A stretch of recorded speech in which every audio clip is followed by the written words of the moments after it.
Yo, hello, welcome back. It is the Random Show, episode number 53, coming at you nice and early. Pardon me for the tardiness of this stream. You know how it is, the usual stuff. Pick up everybody in the chat right now, hanging in there. Pick up everybody else going to be tuning in live later. Hopefully the microphone levels are nice. Are they nice? Hopefully they're good. But you have to put a little feature on them. Is there a filter on there? Let me see. Edit this filter. Let's see what I want. Because the gain sounds a little bit, doesn't sound gainy to me right now. Let me up it. Let me put it to 5 decibels. Or let's do 6. Fuck it. Let's go 6 decibels. What's happening? Big up everybody in the chat. Big up everybody hanging in there. Big up Dilfa. Big up Andrew W. Big up Astees. It's really him. Crispy Audio B. Big up Brown, big up Khalyla, big up everybody in the stream, big up everybody hanging in there. I appreciate you all for hanging in there, especially considering my tardiness. I do apologize and I extend those apologies to you and your family and whoever else was affected. My bad. But hey, we're here anyway, innit? We're here anyway. I've got my very milky coffee in hand here, as you can see, right? You see that very milky there, coffee in hand?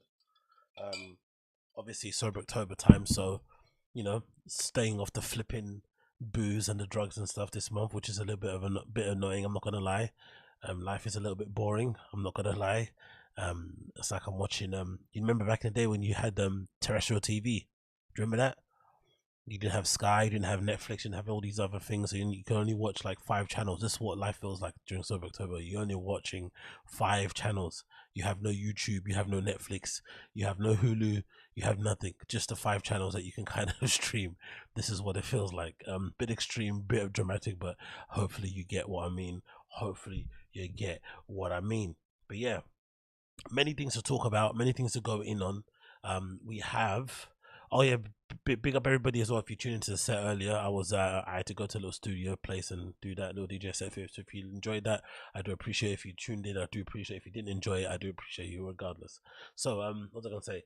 Jam-packed show today. Loads of stuff to get into. Some stuff I've got to catch up on, and some stuff I've kind of missed out over the last week or so. So please forgive me if the stuff I'm talking about is a bit old and stuff, and you've kind of heard or seen it before. But you know, it's a stream, it's a random show. We kind of sit back and enjoy and laugh at this sort of stuff. So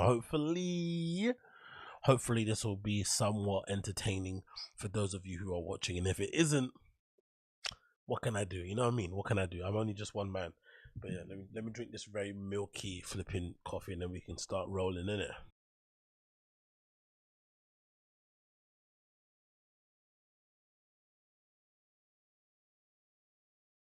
There we go. That was nice. That was good. I'm not gonna lie, that was decent. Flipping decent. But yeah, many things to talk about today. You've seen the title, so you know what I'll go on. That's gonna be the kind of list. It kind of goes in order as well, from like left to right.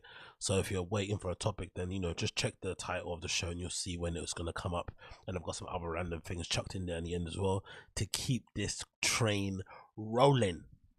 But the first thing I want to talk about, because I just saw this now on the old news websites, was this little update about the how do you pronounce that? You pronounce it Uvalde, right? You pronounce it Uvalde. The tragic Uvalde school shooting incident. There's a pretty decent update here, which I think is probably long overdue.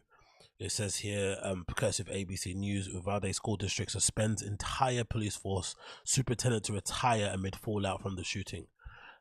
Uvalde's the Uvalde, Texas School District still facing withering criticism over its police department's failings in both during the May 24th elementary school massacre and since announced the suspension of the entire police force on Friday. That's pretty epic, and I've not really heard that happen before. An entire police force getting suspended, but those motherfuckers were so bad at their jobs. Those CCTV images, man, were fucking tragic. Seeing them essentially hiding, afraid to go in there and confront the shooter, like preserving himself. The worst one, I think, worst offender.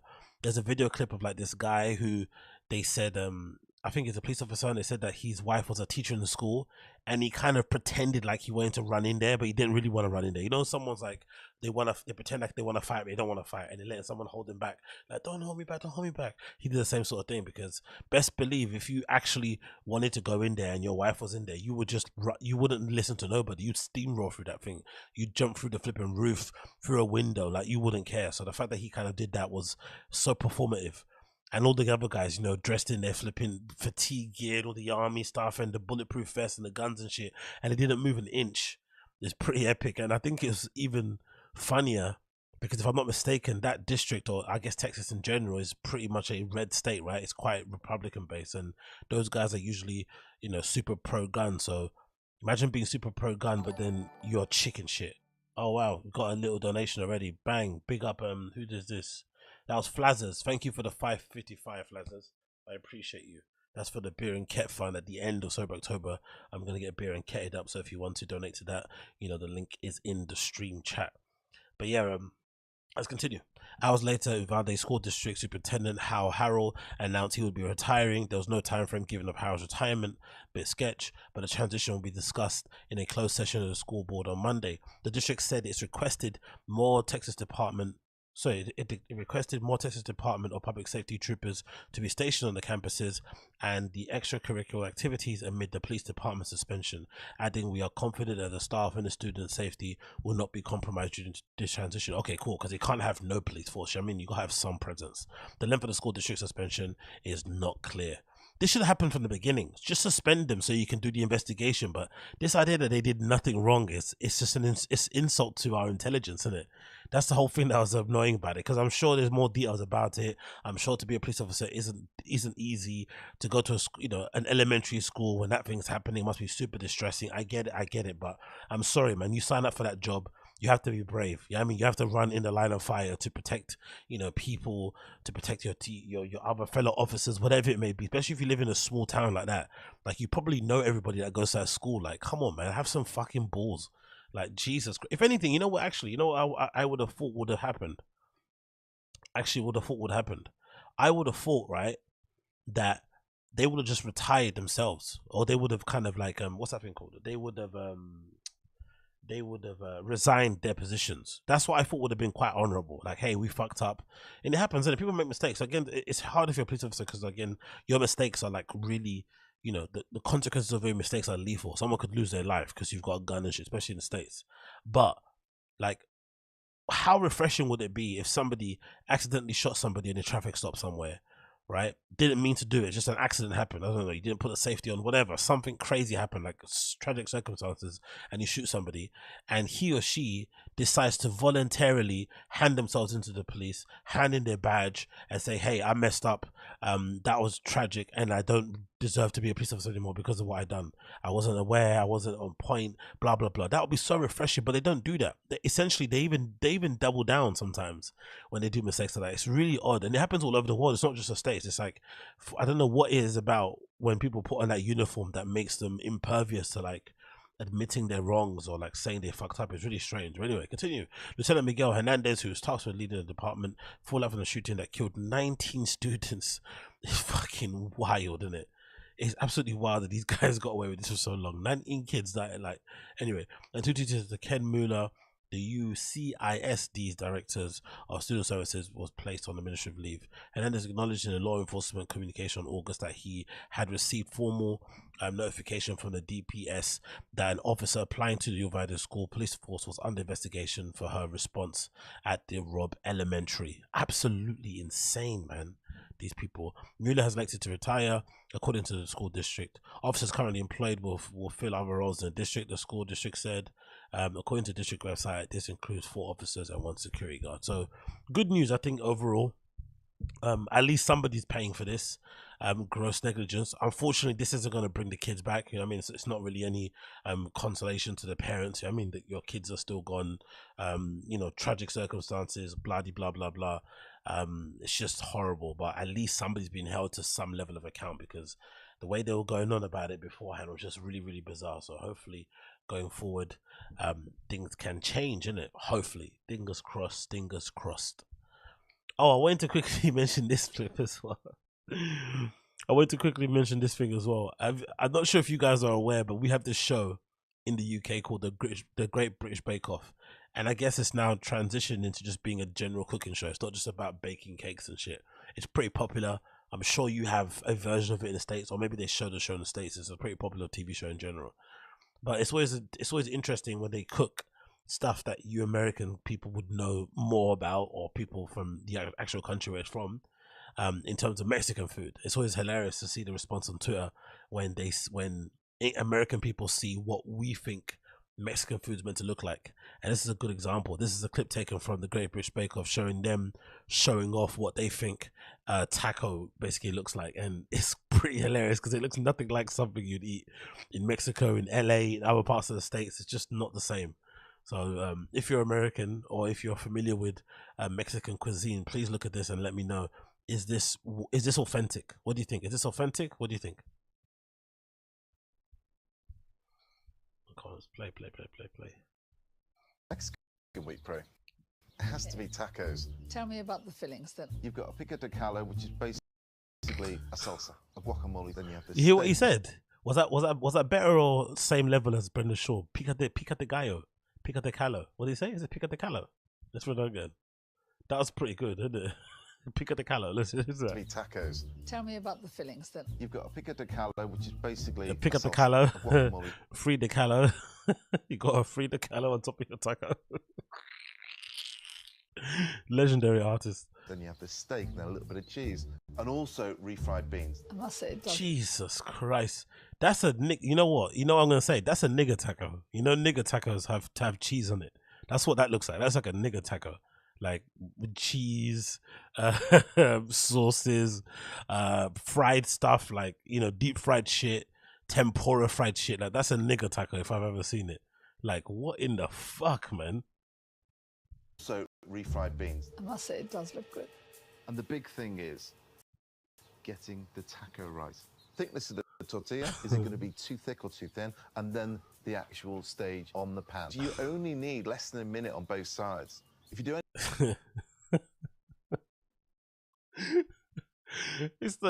I love the fucking, this is that colonial energy, isn't it? This is that Queen this is that Queen Elizabeth energy. Do you know what I mean? That, like, you know, we went out there and we conquered different lands, took over their countries, you know, smuggled over their food or just stole their food flat out, and then we speak about it with such authority. That man is explaining how to cook a tortilla as if like he's been on the streets of fucking Guadalajara cooking them himself. Do you know what I mean? Or he's in Mexico City somewhere in a little street on a little vending machine. Do you know what I mean? His little stall doing it himself, and it's like, what are you talking about, brother?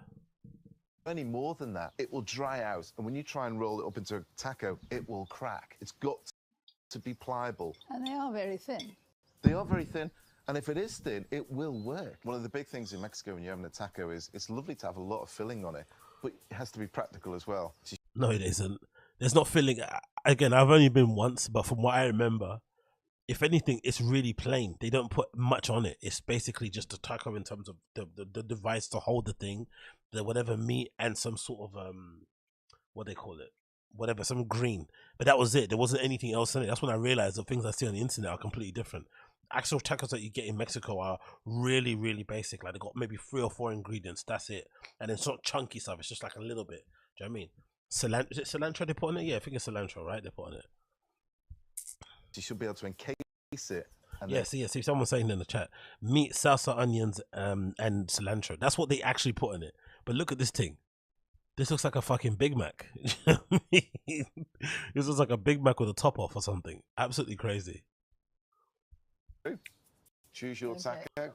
Okay. Wow.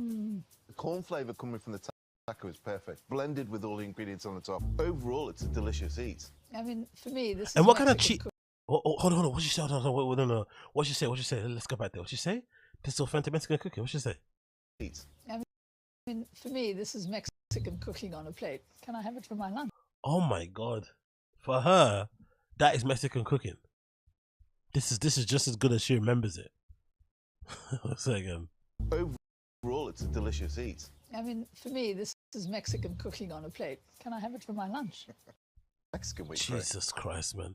Anyway, big up us. You know, pick up the guy. Exactly, pick up the guy. Oh, Gringo Pappy, man. That's gonna go down in history, man. It's one of the fucking worst specials of all time. Big up that guy. Big up that guy.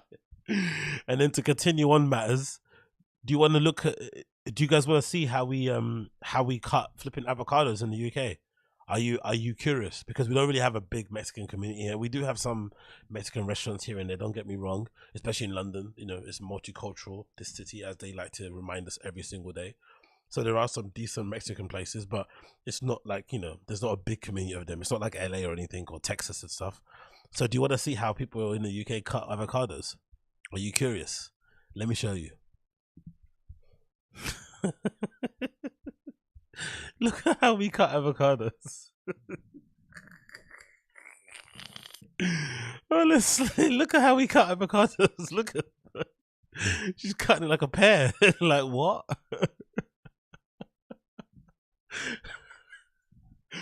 This is why we need Mexicans in our country. We need Mexicans badly. We need people from Central America. We need people from South America to come and immigrate here in their flipping masses. We need them desperately. So if you have any cousins or relatives in Mexico and they're looking for a place to come and live, tell them to come here. I know it's a bit cold and a bit dreary, but tell them to come here, mate. Honestly, we need it. We need it. Look at that. Look at that. She's cutting the avocado like a fucking pear. Like, and she's lucky that the avocado is quite ripe. It's quite it's non-ripe, right? So it's pretty hard, so you're not gonna lose that much. But if this was ripe, this will be turning into fucking mashed potatoes in her hands pretty quickly. Do you know what I mean? But yeah, like that is epic, isn't it? If ever you wanted to know. So if ever I fuck up some spellings or some pronunciations of, like, you know, Mexicans type dishes and stuff, please be kind to me, because this is my base. These are my people. These are my fellow countrymen. And this is I mean, we don't have any real experience about that culture at all. Zero. Look at that. That's absolutely crazy, man. Oh, that's fucking epic. Cutting a fucking avocado like a pear is absolutely amazing.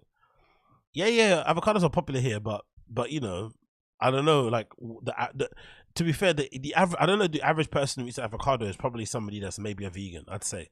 If I'm being honest, like they're probably a vegan or somebody that's like into food. But your regular person on the street, I don't think they know what to do with an avocado or how to cut it or anything. I don't know. I don't know anything. I don't think they do. I think the most people that know about an avocado in the UK are either vegans, vegetarians, people that work out and stuff, who want, you know, want it as a source of what is it called? What's avocados again? I forgot. It's a source of something that people use in food. I forgot the name of it. And of course, they're stupid expensive too in the UK. And also, they're not that good. And also, they're super small. Our ones are like tiny. They're like, I don't know if you see them size of my hand next to the microphone. They're smaller than my microphone. Smaller than that. Way smaller. They're really, really tiny. So they're not the best value for money and shit. So yeah, big up, man. Big up, big up. You know what I'd go as far as saying, because again, I think people take the piss out of Americans a lot and about how you guys don't know geography and don't know like simple things and the school system, there's shit.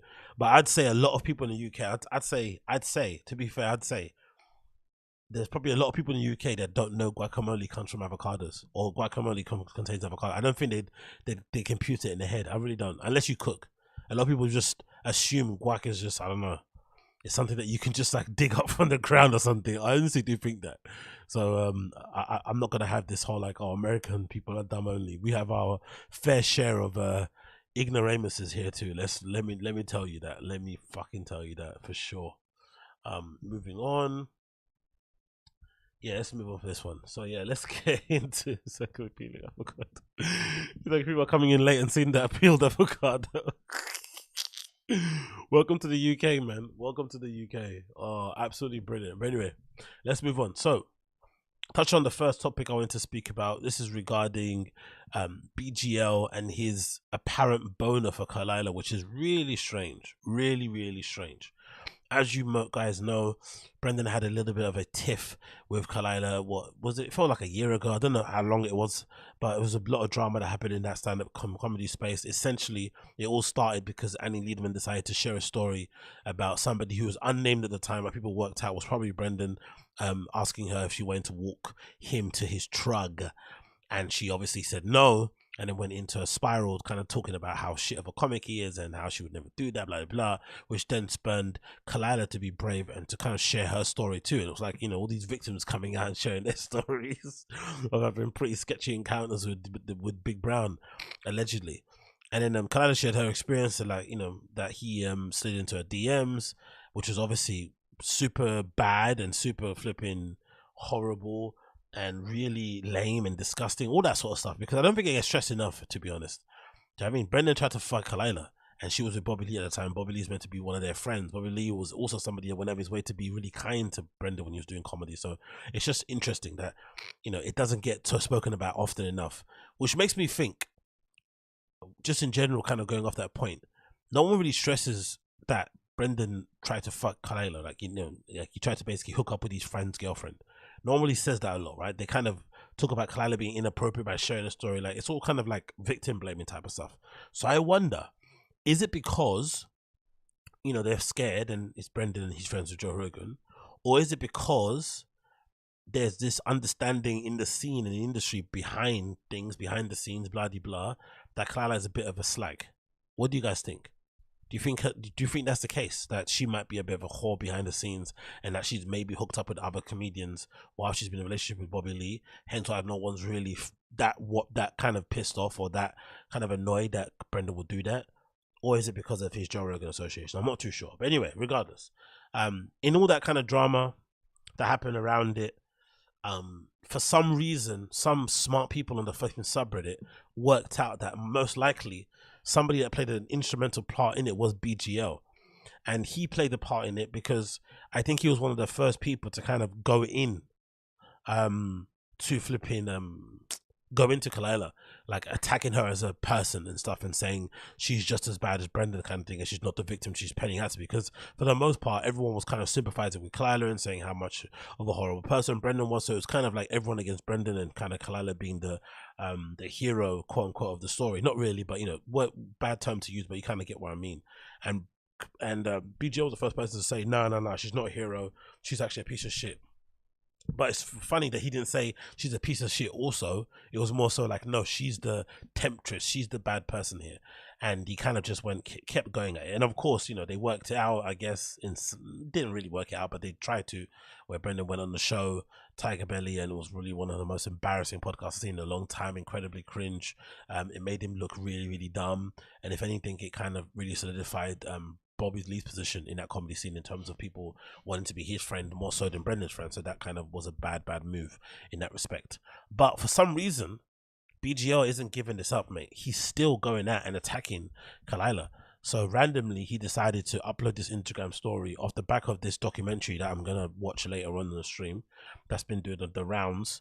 And he decided to kind of remind people that he was the first person to mention that Khalyla might be a sociopath, and in general, that he didn't really, you know, buy into her being a victim or whatever it may be. And I'm just curious, like, what is going on? Didn't they make up? Didn't they try to move on from this? Why is he still going at this woman? Like, what is the deal? Can someone explain it to me? Because I'm absolutely confused. I do not understand what's happening here.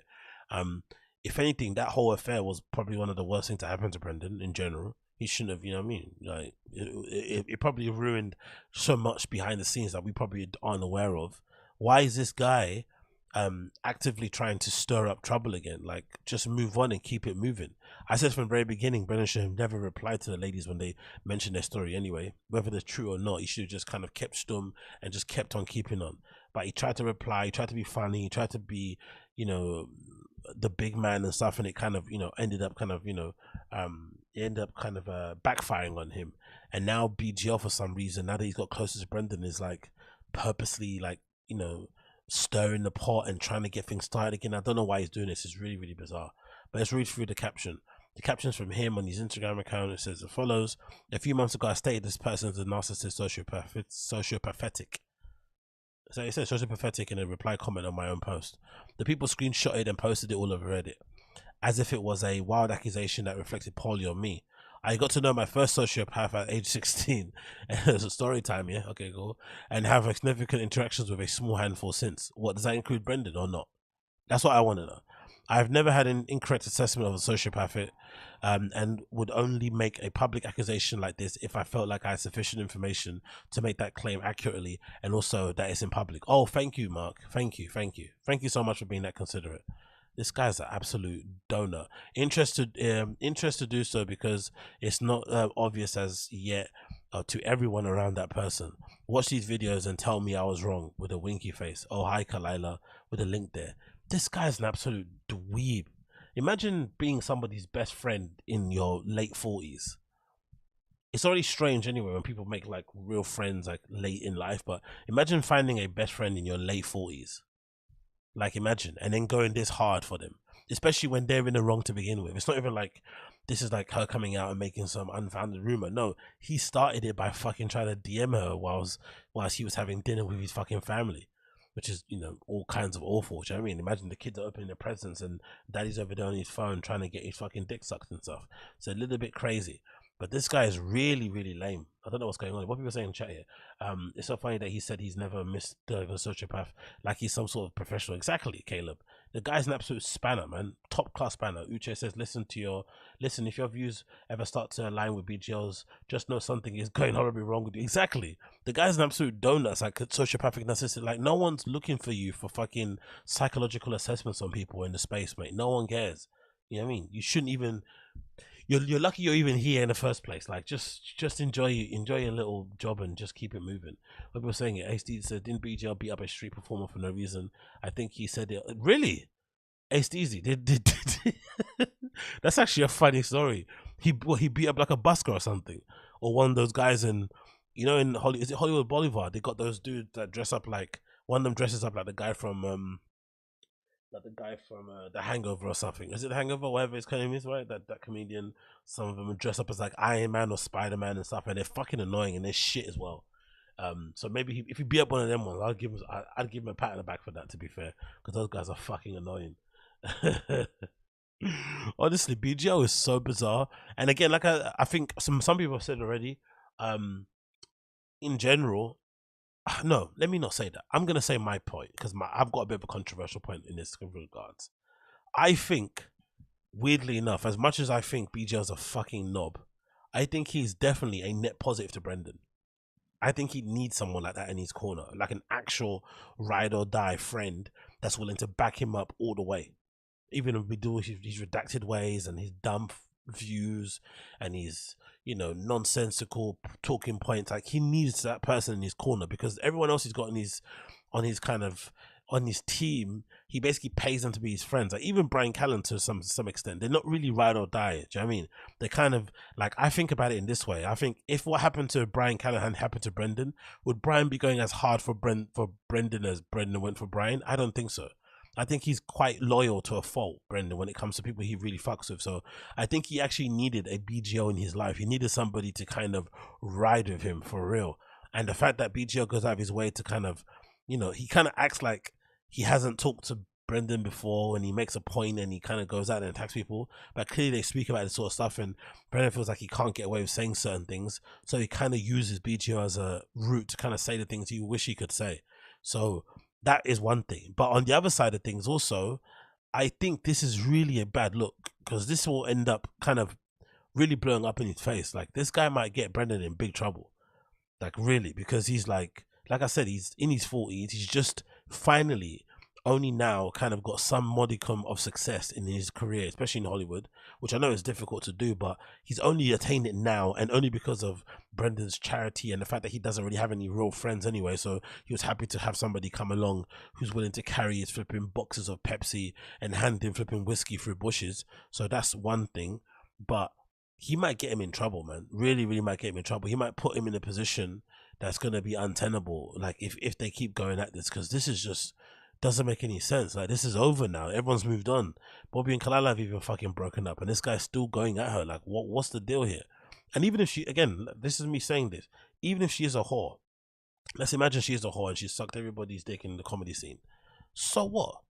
Like, what does it matter? Like, if you're not the one that's receiving it, if you're not the one that's interested, why do you care? Like, I don't understand this. It's so bizarre. It really is. He seems to have a real boner for us. He seems to have a real issue with it. He's going at it too much, and for me, it kind of is clear that the way he's going at it obviously proves that whatever Khalyla said was true. It definitely happened. Whatever happened, the texts, the DMs, that definitely happened. 100%. I don't deny it.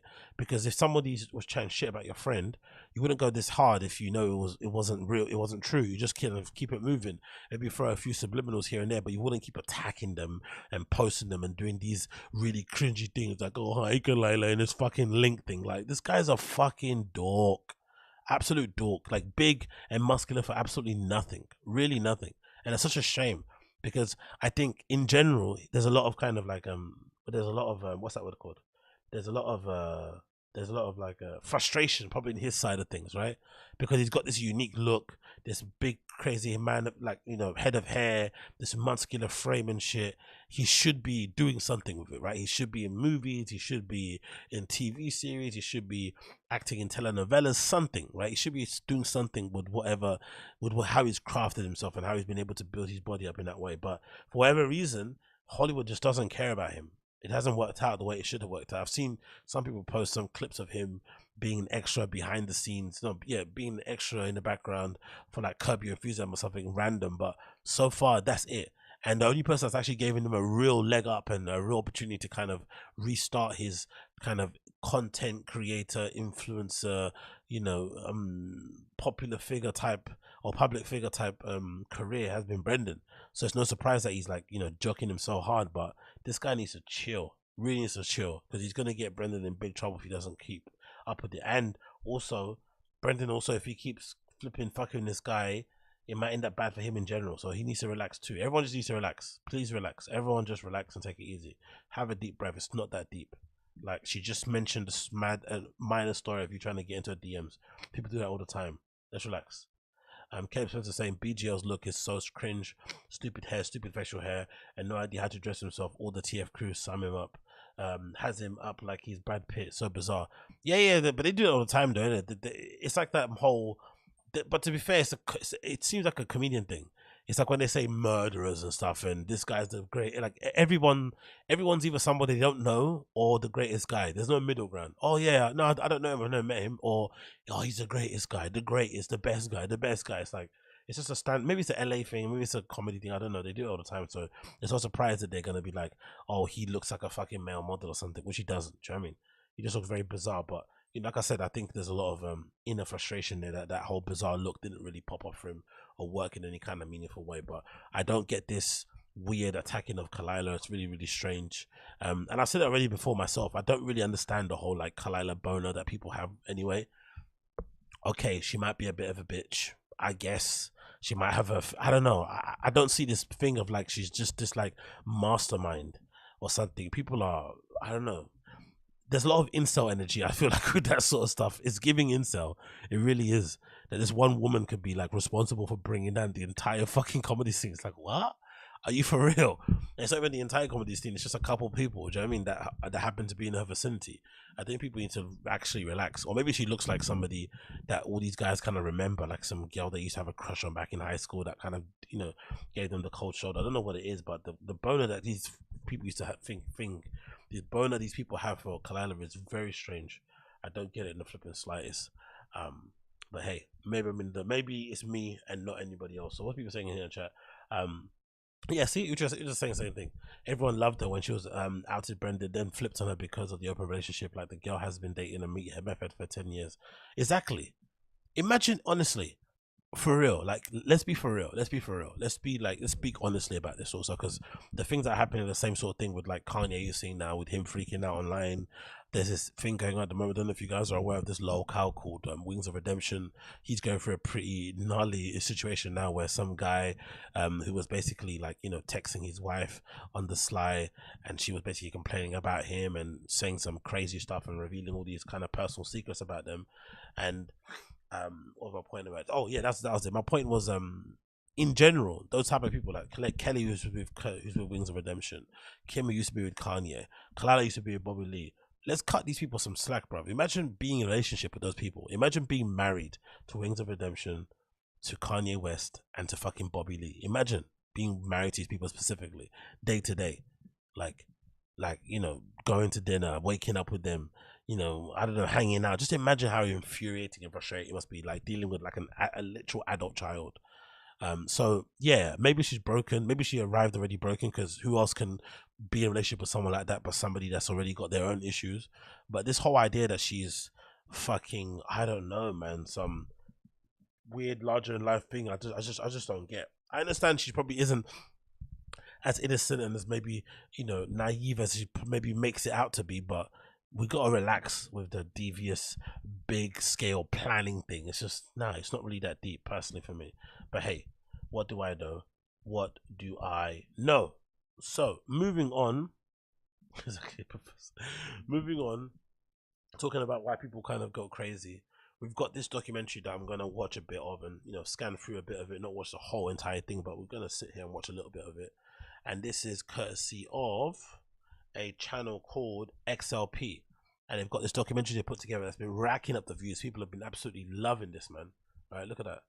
Like, it's already nearly 500,000 views, so people are clearly loving it. It's got a lot of good feedback, and a lot of people have kind of, you know, spurned different topics off the back of it. But essentially, these two videos, I think they essentially sum up a lot of the stuff I was seeing on that subreddit. I'm not sure if that subreddit is still around, but there was a subreddit someone put together in the wake of all the kind of Bobby Lee and Brendan Schaub and Khalyla drama, where they were kind of putting together all these clips of her saying questionable things and stuff. So this might be just like the summation of that Reddit, because that was the first time I ever saw people like not liking her in general. I see some people complain about her on Tiger Belly podcast subreddit, sorry, but for the most part they just talk about her being annoying and making it about herself and being a little bit self-centered. But actually going deep on her, I only saw it on the subreddit. So maybe this is like a what you call it, a compilation of all that subreddit stuff. Anyway, let's watch a little bit of it now. It's called Khalyla Coon, the most sadistic woman in comedy, courtesy of XLP. Before you go on though, real quick, can I say this? Yeah. The information I got, that open relationship, that's not it's not like anybody did a crime. That's not really breaking news. I can't hold that over your head. The other information you gave me is the bad one, which I don't want to get into. Okay. That I don't want to bring up. That's not fair to you guys or anybody. We can get into that. Wait, what is that other thing? Yeah, we can get into that. The other. Wait, hold on. Let me Oh, go ahead. actually. Yeah. Probably let's assume that it's the same old narrative of me being a gold digger and stealing money from Bobby. I mean, Is it within those We lines? talked about it. Yeah, you and So- I had spoke about this, and you told me. the Oh truth. yes. I mean, Yes. let's be real. That is an old, tired story. Bobby, call your accountants. Okay, here's the truth of the matter. Okay. I don't really need. To I don't need to know this. guys. I know. care. Okay. The only reason I'm here was to bring up the red thing and I don't care, but I'm going to talk about it. Oh God. show you guys the All right, information I let's have. Carry on and move. This is an archive poem published September 19th, 2014 on Khalyla's now deleted website. The site was openly advertised on her Twitter and remained up long after she started her original podcast, which has also now been deleted, so I'm not going to be revealing any private information or even anything posted prior to her becoming a public figure. Not that this would matter to Khalyla anyway, as we'll get into later in the video. She sees nothing wrong with opening other people's mail. She even admits to obsessively reading all of the letters sent from Bobby's previous girl, not to mention in the most perverse way possible. In spite of her willingness to read the private works of others, and even write about them publicly, she would go on to lock her site in 2016. When I went to the Wayback Machine archives for Khalyla.com, I wasn't able to access the content from any of the articles. I tried multiple troubleshooting options, and almost gave up, until I just so happened to come across some workaround, which probably explains why nobody has posted about these anywhere, even with their legions of dedicated detractors, and the archives being readily available. Once I gained access, I quickly realized why she wouldn't want anyone reading these anymore, and I'm on.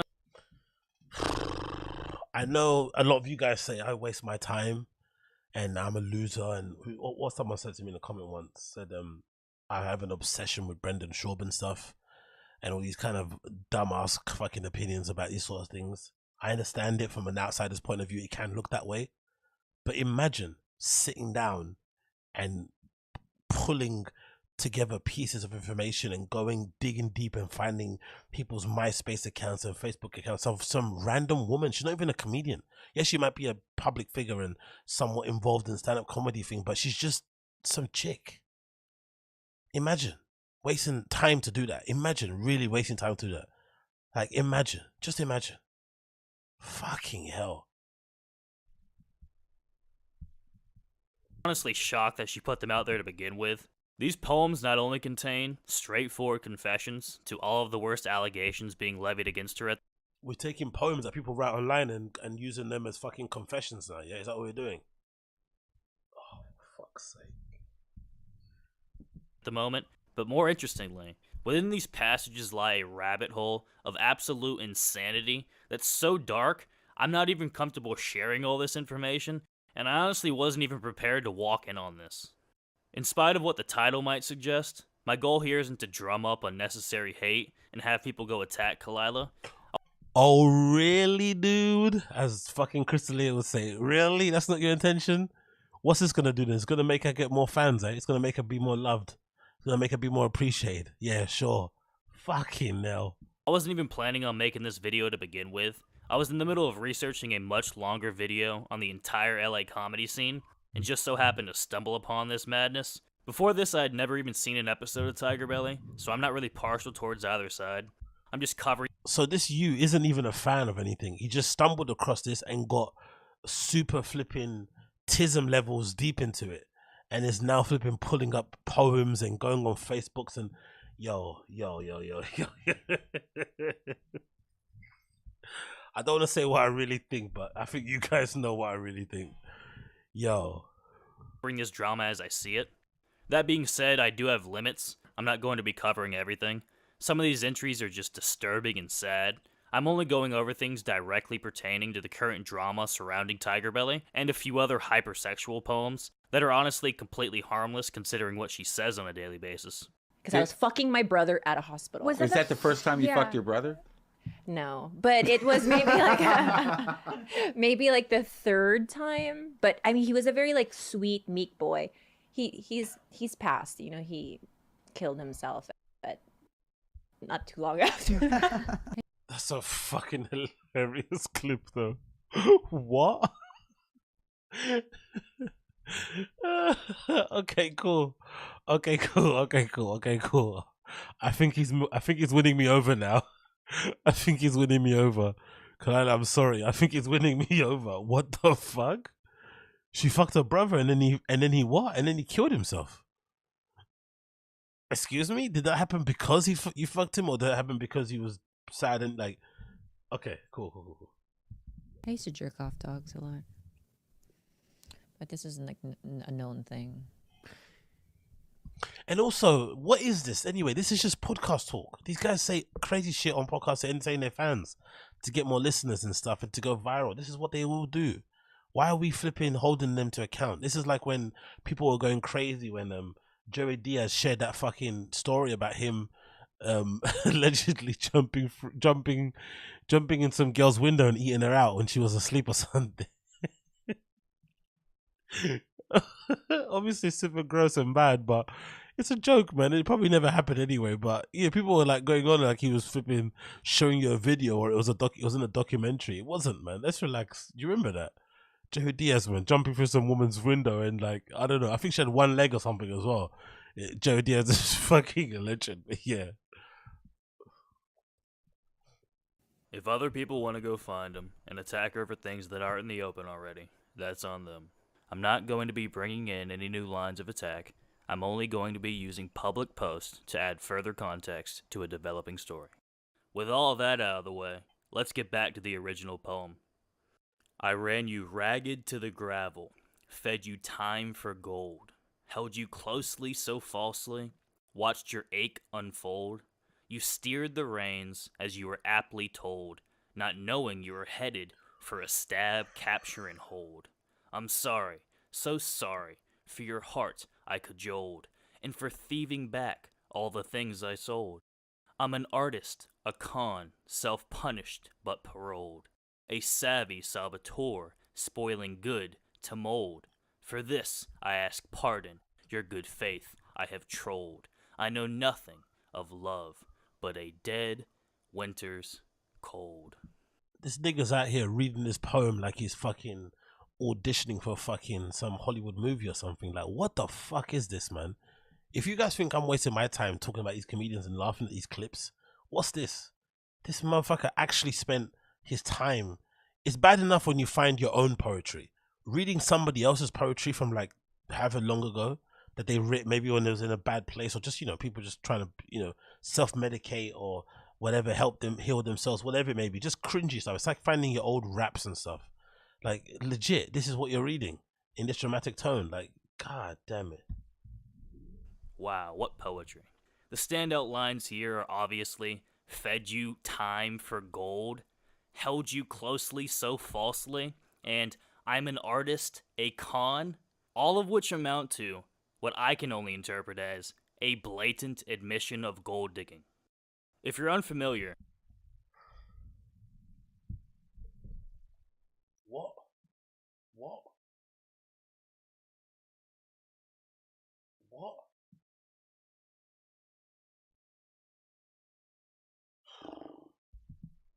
after this moment, You throw money at my tears, which is okay. You know what? Okay, when you say that, it hurts my feelings. Why? Because what if we were poor? It would be more difficult. If we were poor, Papa, we would be divorced because there's no way you know how to show me love. What?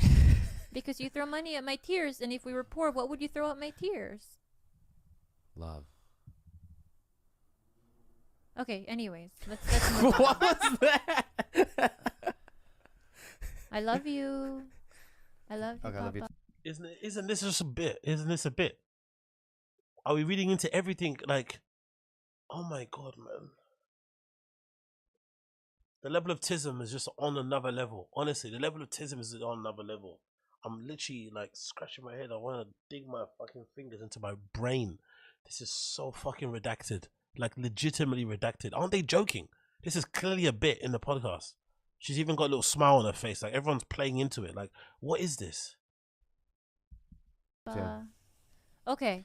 on March 15th, 2016, Khalyla would receive widespread scrutiny from Bobby's fans, with the clip even making it to the top of r/cringe, and labels such as Gold Digger sticking so thoroughly that random top 10 facts about ex-celebrity sites have it listed as one of the most notable things about her.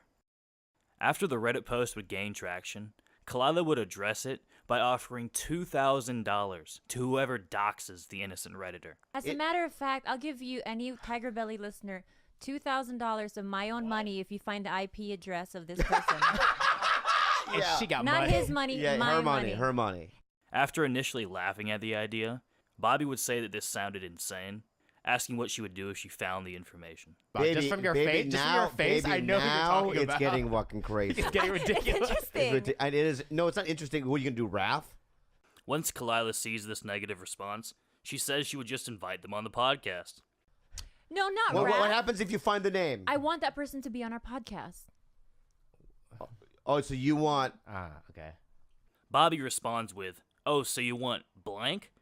hinting at some enemy in the podcasting world that they would want on. Bobby says there's only a list of about 5 people who would want to do something like this. Okay. But it's a one of 5 names. That's good that you narrowed it down. Okay, and No, I don't think that it's that. I think it was probably just a fucking Cheeto-fingered little dick fucking dude. oh, there we go. who There's the doesn't, rat. like, There's the leave anger. house. There's the anger. But I mean, I think, okay, There's the resentment. when in the history of anything other than like Vice, has there ever been a true interview of a Cheeto-fingered troll? Right. Her lashing out this aggressively at someone just Yo, you sound like a Karen. If that was aggressive to you, you need to fucking hand your nuts back to your fucking parents. That's what you need to do. You need to chop them off, put them in a little envelope, and mail them back to fucking Manhood Town or Manhood HQ or something. That was aggressive. Legit. You think that was aggressive?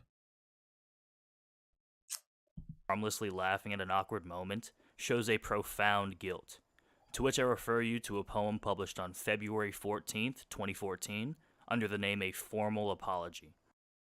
Their faces varied, some in subtlety, some with distinct divide.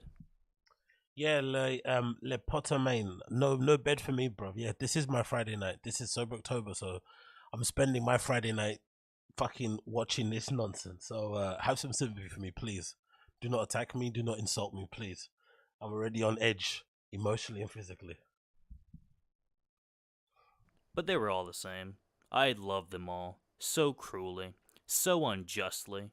What I wish for now is their reprisal, to shame me in the daylight and exact a public drowning. Yo, Genghis Khan, I know I'm in no position to judge that guy because I watch Schaub show. I know this.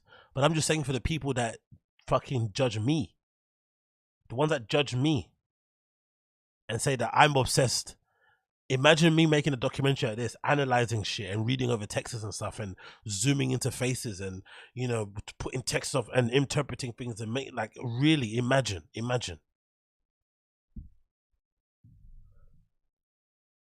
So that they may in turn scrape away the festering layers of guilt that have rendered me sleepless all these years.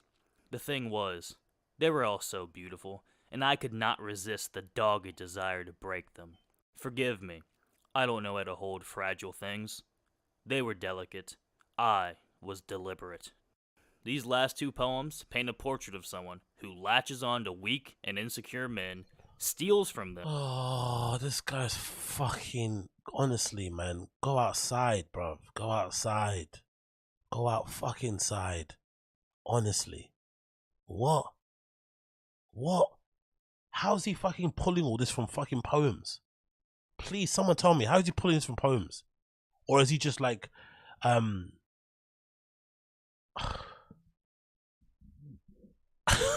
don't fucking get this. If this is like, I don't know. I just... them and take sadistic pleasure in emotionally abusing them. I could not resist the dogged desire to break them. They were delicate. I was deliberate. Once again, confirming the second most common criticism of Khalyla, that she emotionally manipulated Bobby, as well as her previous boyfriend, into a one-sided open relationship. But what I'm saying is this... So what though, man? Bobby's a literal like adult baby. Maybe he needed to be pushed into something. I don't know. Who cares? Like, really, who fucking gives a shit? I don't understand this. Like, they're going on as if, like, you know, they act like with this sort of stuff. I'm just thinking. They go on as if, like, Bobby Lee is special. I mean, yeah, Bobby Lee, yeah. They go on as if Bobby Lee is fucking special needs or something. He's not. He's just kind of immature and maybe on the spectrum.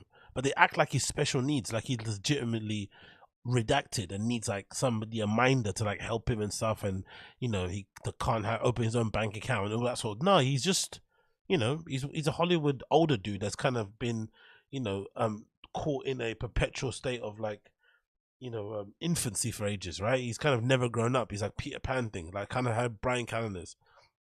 And he acts like he's 20 years old, but he's like 60. Or he's talking about dicks and fucking and all that sort of shit, right? And being a lad. But you're a grown man with like 4 kids and shit. Do you know what I mean? It's like, relax. This guy's not like, there's nothing wrong with him. Really, there's nothing wrong with Bobby Lee. He's perfectly fine. He might be a bit immature. He might have his personality quirks and his faults, the addiction stuff, whatever. Everyone's got their demons. Everyone's got their issues. I'm not judging him, but people act as if like legitimately he's got something wrong with him.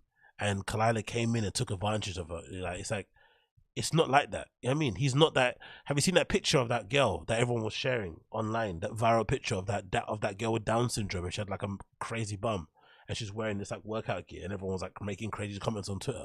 That's not who fucking Bobby Lee is. He's not that guy. He's not that woman anyway. He's just a quirky, weird type of dude. And maybe she came in and helped him in some regard. And who knows if she did funnel some cash to the side for herself. I don't know. Would he have made that without her anyway? I don't know. Would they have made that together regardless? I don't know. I don't really give a fuck. Like, really don't. I just don't know.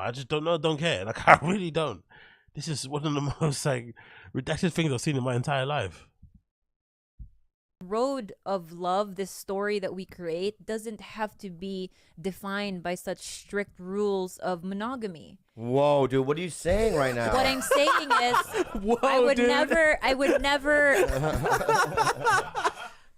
never betray your trust. I would never do anything without you seeing it in broad daylight. What I'm saying is, down this road, should you ever come up to me and say, hey, you know what, sweetie, this is what I had in mind, and this is what, you know, whatever we need to do to spruce up our sex life. Nope. I went out loud. Why are you so? Because this is exactly the road you went down with G Unit and Steve. No, I never. That was the first. You're gonna hold me to one relationship. No, I'm saying no. I'm not holding you to it, but I'm saying that these are the seeds that are being planted for that kind of situation. And what I'm saying is that I'm not gonna do that. What I'm saying is, yes, I do. Maybe I'm projecting my own fantasies. This is one of many examples of Khalyla grooming Bobby into what would eventually become an open relationship. This just sounds like two adults who clearly haven't had an honest and clear conversation about what they want in a relationship. This is what it sounds like. And for some reason, they're airing it out on the podcast, which is a bit strange, a bit weird, but it's very LA and very bizarre. But essentially, it's what it sounds like. It sounds like they probably had issues regardless. She probably took advantage of the thing. Okay, let me mention it on the show because he's right in front of me now. And they're trying to work it out in real time. But this just sounds like two people who aren't on the same page. I don't see anything malicious in it. I don't know. Like, Bobby makes his complete and total opposition to the idea of polyamory 100% clear in that last video. There is a really attractive guy on Instagram hitting me up. Can he join us? Well, I'll tell you my answer right now. Yeah, let's hear it. No. No, I cannot do that. Regardless, Khalyla would wait until Bobby, someone with a severe history of drug addiction, had relapsed in order to open up the relationship. The open relationship, you and I, we were. That's not for the we even talked about it. It's not for the public consumption, right? Because it was delicate. It was a delicate thing. He was right? also we were going back on drugs. There's so many different There's things. so many different elements to it. Right? It was a dark. You know what? What's the thing? Self-redo. I'm gonna say it. If Uche is not saying it, I'm gonna say it. I think if you're Bobby Lee, you have to accept relationships that you get into. Number one, most likely the person that's going to be into you probably isn't into you because of your looks. They're not into you because of your amazing, going to be an amazing life partner. They're not into you because they're going to build a big family with you or whatever it may be, because you're not on that kind of time. You're like an adult baby. So clearly the person that's getting with you is sort of getting with you under the premise that they're going to have to put up with a lot of shit. And you're going to have to, you know, it's kind of a silent agreement that you're doing. They're giving you the ability to kind of walk down the street and have this trophy wife, and they also have the opportunity to, like, you know, sponge off you because you got clout and shit. But you have to accept, if you're probably Lee, that quite honestly, you're going to get some people coming in your life that are going to come in there with some ulterior motives and some, you know, whatever else they want to get out of it. And I think it's maybe best for you to maybe admit at the beginning and say, hey, let's sit down. Here's what I can offer you. Here's what you can offer me. And just kind of be honest about it. But you guys are going on as if, like, this guy's a catch. Like, are you guys for real? Like, I like Bobby Lee. I like Tiger Belly. I like all the, you know, I like everything they do. I like, what's that show he does with fucking Andrew Santino? I think the guy's funny. He's hilarious. But for the women in the chat, like, for real, can you imagine being in a relationship with that guy? Forget doing anything sexual. Forget what it would look like and stuff. Just imagine being in a relationship with him. Like, day to day. Like, that's your boyfriend. That's your husband. Like, excuse me? That sounds like hell. Like, so yeah, if you are going to relationship with him, maybe run me a car. Maybe, like, allow me to go to fucking Hawaii and smash some fucking surfers here and there. Whatever it may be. Like, as long as I come back home, it's all good. Like, I don't get why this is such a bad thing. I really don't. You're going as if he's like the catch of the year. Fucking hell. If this guy, he said it plenty of times himself, Bobby Lee. If he wasn't funny, he'd be fucking struggling out here. Like, maybe it's the same for most dudes, right? Because most dudes aren't super attractive and we have to kind of use our personalities to kind of, you know, get sexual favors or have girls be into us. But still, like, you know, Bobby Lee's not the greatest catch in the world. Let's be fair, bro. I know Khalyla has her issues, but Bobby Lee isn't the best either. It was very fragile. Interestingly enough, Khalyla has admitted prior that she waits until the men are in a vulnerable state to introduce the third party. Go ahead. Yeah, this is... I was with one for about 2.5 years. I met the other person. He became a friend of the both of us. One day it turned into a, hey, you know, let's see if, you know, we could just have, I asked him, I was like, would you be down if he, like, joined? Was he in the room? He had spent the night, he was in the shower, and we were having Sunday morning sex. And I remember just saying, like, I was a little manipulative in the sense that he was A already little. inside me when I asked. A little. You know, I didn't ask beforehand. He was I- the crier. As damning as all of this evidence is, I am She sounds like a bit of a whore. You're free to do what you want. It's your life. Live it. She sounds like she's a bit sexually adventurous. Likes to get up to some freaky shit. Her search history on Pornhub might be a bit nuts. Is that a crime? Is that a crime? Exactly. She's for the streets. Exactly. Is that a crime that she's for the streets? Please. We're making documentaries about girls that are for the streets. Is that what we're doing now? Girls that want to be sexually promiscuous and get into funny stuff. That's what we're doing now. We're making documentaries about girls that like to have threesomes. That's what we're doing. It's like I don't know. positive that Khalyla's defenders will continue to say that their relationship was opened up mutually, citing Khalyla's claim that Bobby had cheated, when the very woman who Khalyla claims that Bobby cheated with vehemently denies it. None of us are truly positive about the nature of their relationship. We only know as much as they tell us, so all of this is speculation. Oh really, dude? Weren't you fucking pulling up fucking character studies and personality trait shit from fucking poems that you found on fucking MySpace? Now you're saying you don't know much. What is it, mate? Make your mind up. Either you do know everything or you don't know everything. What the fuck's this guy talking about?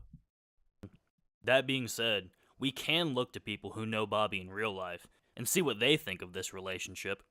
On March 26th of this year, a private message from Bobby's brother was leaked, claiming verbatim that Khalyla had brainwashed his brother, systematically keeping him away from his family, and I quote, milking my brother's gold, adding that she was cheating on him with another man in Hawaii, which was putting him through serious emotional turmoil. So much so that it landed him in the psych ward, which Bobby believed would just be a rehab center, but Khalyla would instead send him to the asylum. You know what's funny? What's his face? Bobby's brother. What's his fucking name? He's somebody that doesn't get much stick that he's probably should. That he played a big role in that whole fucking debacle, because he's the one that set it off. Because I think those texts found their way to BGL, or maybe it was BGL he was texting. I don't know who, or maybe he was talking to them behind the scenes. But he's the one that started all the rumors about the gold digging thing and the threesomes and the Hawaii guy. Like, he's the one that leaked all of it. So he played a really big role in it, essentially.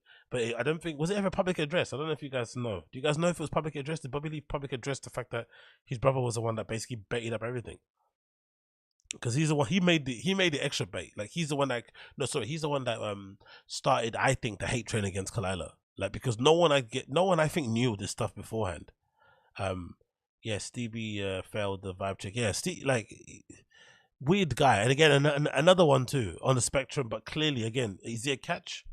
Are they gonna be flipping making documentaries about whatever girl or guy he ends up with and saying, oh, they're gold digging him, they're taking advantage of him? Yes, they should. They probably should take advantage of him.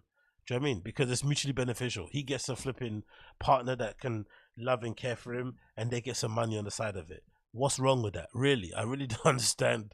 You guys are going on as if these stand-up comedians are fucking good catches. Like, imagine being married to Bert Kreischer, like, and these type of people. Like, maybe it's good that they get the ability to go on private jets and stuff and have breaks here and there, because these guys day-to-day living with them must be absolute hellhole. In response to this, on the episode of Tiger Belly in which they announced their breakup, Bobby claimed that he had no money when he met Khalyla, that his only source of income was the road, and that the podcast would revitalize his acting career. You know, when I met Khalyla, I had no money. You know, I can tell you what I was making on the road. I had no other prospects of cash. The only amount of money I was making is through doing A, B room sometimes, and getting not a door deal, but getting, like, you know, a guarantee, you know. When if you go to his IMDb, Bobby maintained a consistent average of 5.6 roles per year in the 5 years following Mad TV's conclusion in 2009. And Bobby would continue to maintain an average of 5.6 roles per year in the 5 years following Tiger Belly's creation. And the quality of these roles haven't necessarily gone up either. The only stat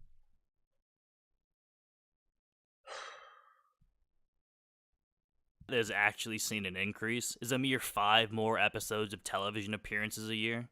So this claim is dubious at best. This is fucking tism levels. Tism levels on another level. I don't hear anyone saying that I'm the same. No, I'm not the same. I watch some clips on the fucking Reddit. I get some clips on YouTube, and that's it. This is fucking tism to the core. Man did right-click view page source. He made a script to fucking scrape shit from IMDb and to check, like, are you... Nah.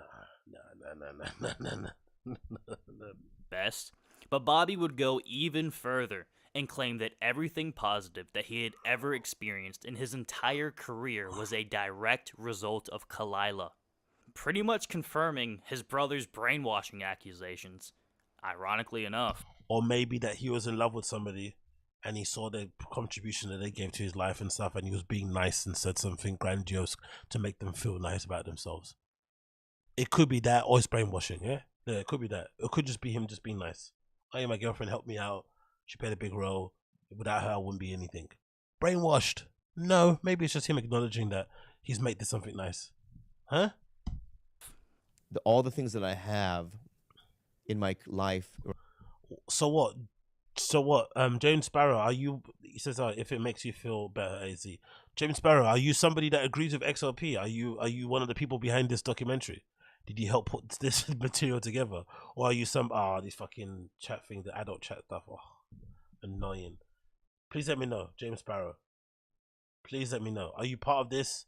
Why do you think Khalyla is such a bad person? I'd actually like to hear from you. Maybe you have more fucking information than I do about this stuff. Because I just see a girl that's a bit freaky, a dude that clearly is vulnerable and needed a mummy girlfriend type of thing. She came in and filled that void. Alright, she fucking maybe slid across some fucking gold coins for herself. Don't give a shit. She had to fucking wipe his bum and help him out whenever he was going through what he was going through. So that's probably good compensation. Whatever, you know what I mean? He could have ended up with worse people. I don't think so. Do you know what I mean? It's not that bad. It's not that big of a deal. The Brendan thing was probably embarrassing. I get it altogether, but lesson learned. You keep it moving. Is it really that deep? I don't know. Right, is a direct result of meeting her and her and I building a business together. Other things have grown out of that, like, you know, it rekindled my acting career. You know, I've done well when it comes to selling things and whatnot. It's been very good, but you know, without her, I don't know where I'd be. Bobby giving Khalyla all of the credit for his accomplishments, as if he would have never started a podcast without her, is insane. Being a comedian, the only profession in the world where having a podcast is an industry standard, it is a guarantee that Bobby would have started a podcast during the boom with or without Khalyla. No, it isn't. It's no guarantee. Why is it guaranteeing this? This guy still hasn't recorded a fucking comedy special. Why did you think he wouldn't have... This is not a guarantee. He obviously needs someone to hold his hands. Bad Friends feels like something that Andrew Santino puts a lot of work into, and the people he works with there and putting it together. It feels like obviously they work together as a duo, but let's be honest, like, why? I don't know. Like, this is not guaranteed. She played I don't think she was that important. She wasn't a fucking crave director or anything, but I'm sure she played some role in terms of getting him out of bed and letting him do the show together. I don't know, like, and clearly he's still the magic. It's not like she's the talent behind the show. She's just a good companion and helped to steer the ship maybe a little bit. But he's still the talent. He's still what makes the show funny. Without Bobby Lee, that Tiger Belly podcast doesn't work at all. So it's not like she's super important, but she did play a role. But I just don't agree with this thing. Oh, he was always going to record one. No, he wasn't. He hasn't done a comedy special still, and he's super funny. Like, why isn't he record? Why doesn't he have one? We don't have one special of his that we can see. Oh, this is all the jokes he was making 10 years ago, 20 years ago. If he does one, it would just be all this. It would be a culmination of all the work he's done. And if I remember correctly, I used to listen to Tiger Belly. The common accusation about Tiger Belly was the common accusation against Bobby Lee was that he didn't write a lot of new material, that he performed the same type of stuff. So if you saw him last year, most likely the stuff he's performing now is still the same. So, come on. You have to wonder how much of this is damage control on Bobby's part, protecting someone he still deeply cares for from backlash that can be extremely overwhelming and painful, and how much of this is a product of Khalyla's so-called brainwashing. In her poem titled Coffee Break, initially published all the way back in June of 2008, and reposted once again in March of 2014, Khalyla would further detail her manipulative ways. Sometimes when I drink coffee, I think I can rule the world. When I think I can rule the world, I think I can rule yours. Sometimes when I drink coffee, I picture you helpless, like a pup. Sometimes when I drink coffee, I want to run into a fucking motorway and get hit by a fucking lorry. On a puppeteer domineered by my hands. Sometimes when I drink coffee, I'm bold and rising, sitting atop my hill of prodigious hope, waiting to slap the fuck out of you. These sociopathic tendencies are so blatantly obvious that from the time of her very first public appearance, they would already be widely acknowledged. In early 2014, Khalyla would appear on episode 102 of the DVD ASA podcast, now known as the Pornhub podcast, where she would detail her open relationship prior to Bobby. Following this, many negative posts would appear on the DVD ASA subreddit, all with high engagement numbers and extremely positive upvote ratios. With all this in mind, the recent breakup shouldn't be a surprise to anybody. It was even being predicted long before it was made public. And this isn't even the first time Bobby and Khalyla have broken up either. On October 10th, 2014, Bobby would go on the Sam Roberts Friday show and explain that him and Khalyla had parted ways. You're a son of a bitch. Because you said a minute ago it's not been a good day for you. Yeah. What's going on, Bobby? She left. She? My girlfriend. We've been fighting a lot, and it's like, it's over now. Why is it over? Well, first of all, what were you fighting about? Mainly destiny. What does that mean? It's a video game. Oh, I thought you meant you were. I thought you meant you were fighting over like where you're going together. Like, what's your destiny together? We don't have destinies because we don't live in like the Lord of the Rings world. Right. Well, that was silly. I'm not going on adventures and defeating dragons and stuff. No, you're fighting over the video game Destiny. You're not fighting dragons. You're playing a video game. Khalyla would post about this situation 8 days later in her final entry on the website, titled Bob, 2 mics, and a touch of love. I'm not going to read this entire thing, but after starting off the poem by reminding us how insignificant our problems are in the wake of the Ebola outbreak, she would go on to compare their relationship to that of Mike Tyson and Michael Spinks. Yes, really, saying that she's felt like both of them over the course of their time together. She then goes on to complain about their sex life, saying, "Your anatomical shape and structure is not ergonomic. Basically, your overall design is conducive for prison-style sex only. Never conventional doggy style. It's really sad if you think about it. Still, we revel in the oddities of one another. I like to spit in your mouth for funsies. I delight in the reverberations of your farts that sound like someone is making popcorn for 12 theaters worth of people. We are both demented, both prone to self-injury. Some would argue that we are both catastrophic human beings. They're probably right. I think they're definitely right." She would continue to make banal comparisons between love and combat, until eventually begging Bobby to take her back. "Thank you so very much for your strange love. I'd like to keep it, if you'll let me." This latest breakup doesn't appear to be any different. Bobby has talked about wanting to move into a new, more positive stage in his life, leaving all of this behind him as he approaches old age. Yet he continues to live with Khalyla, housing her family, and even sleeping in the same bed as her. Wait a minute, are you guys still in that same place? On the hill? In the same hill place, and she's also, we sleep on the same bed. What? When Andrew Schultz brought this up to him, saying that he was almost free and that he needed to move into separate homes immediately, Bobby acted as if this was the plan. Yeah, I mean, he's almost free. Yeah. Do you know what I mean? But you guys still live in the same place. Why can't you guys be best friends? Imagine you guys would be best friends and you have your own places. And she can do her thing. That's and true. you can do your thing. She is gonna, right? Yet when they inquired with Khalyla's niece, who said she had spoken to her about it, she didn't seem too convinced. Is that the plan? I think so. You don't know. I don't think so. I don't know what's going on. I don't know. You're part of the plan. Are you part of the plan? Have she talked to you about it? Maybe.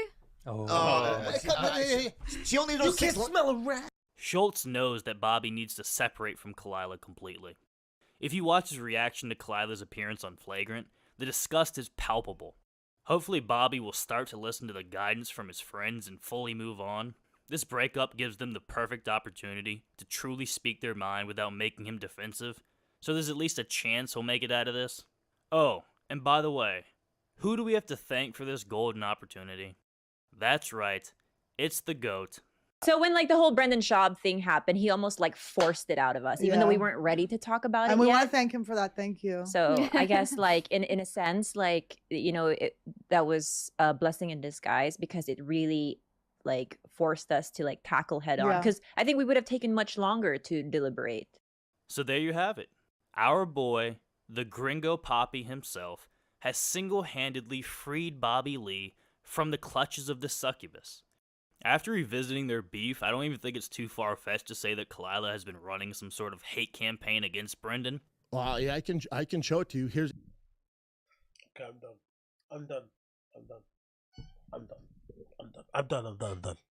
She's not part of the hate. I'm done. I'm done. I can't do this anymore. I'm done. If you want to watch just the rest of it, you can. It's called That by XLP. I'm not watching that shit again. The kids fucking R-worded. The tism levels are fucking off the chain. People think I waste my time talking about Schaub and all this nonsense. I don't know what this stuff is. I'm not doing that again, ever again. I'm not doing that ever again. And again, I didn't watch it beforehand. That was my first reaction to it. I'm never doing that again. What a waste of time. What an incredible waste of time. Fucking hell, man. Who fucking cares? Like, really, who cares? She took advantage of him. She stole some money. She likes to suck dicks. Likes other guys in the room. Force him to be in an open relationship he didn't want to be in it. Don't care, brother. Really don't care. He could have left any time he wanted to. He didn't because he needed a mummy. So he got a mummy. He got a girlfriend to touch sometimes. She got some money. Sounds like a pretty good deal to me. Sounds like a pretty good deal to me. Fucking hell, man. Fucking hell. So glad that's over. Anyway, moving on to other topics. So most of you guys are aware that Tim Dillon's producer Ben Avery, and a really integral part of the show, especially someone like myself who's a big fan of the Tim Dillon show. Ben's is essentially like a co-host. You know, Tim kind of riffs off him really well. They have this really cool style of doing the show where it's mostly a solo show, but Tim rants, and he kind of rants in the direction of Ben, who kind of acts as the audience and also the producer who's meant to be pulling up things. You know, sometimes he pulls them up well, but he doesn't pull them up well. Sometimes he's not paying attention, but you know, their chemistry in general, their kind of, you know, way of talking to each other was always really entertaining. And for whatever reason, out of the blue, Ben basically left. And I think those rumors are happening already on the subreddit that he was leaving, because I think some of the episodes where he wasn't a producer, he wasn't featured in the notes, which are really strange, right? Somebody mentioned because I don't ever read the notes of the fucking podcast. You know where they put like the links for the sponsors and shit and the social media stuff. I guess people keep an eye on that sort of thing. And somebody mentioned that someone noticed that his name wasn't on the producer credits or even the editor credits or whatever credit, even if it's not there.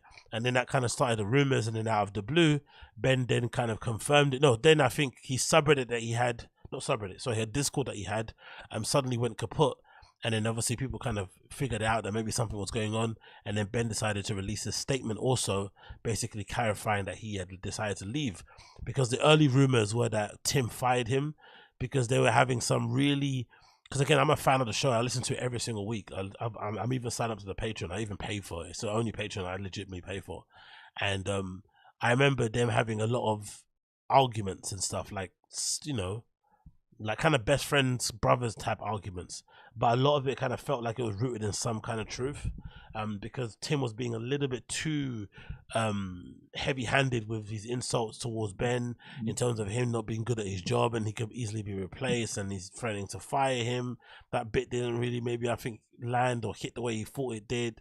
And then somebody mentioned that Ben went in, I know there's a show story recently that Ben kind of, you know, doesn't really respond too well to Steve Will Do It, one of the kind of former Nelk Boy type people, and Tim basically goes in on him because I guess Steve Will Do It sponsors that podcast and offers him, gives him a lot of money and shit, so he wasn't too happy with Ben kind of getting at him. But anyway, there was a lot of kind of friction between the both of them, so people thought initially that it might have been a consequence of that friction, and the natural culmination of it was that Ben would get fired. But he cleared up and said that he's the one that left actually to pursue other ventures. So this is his tweet explaining the situation. It says, I've been receiving a lot of messages and comments about this, so I wanted to say something publicly.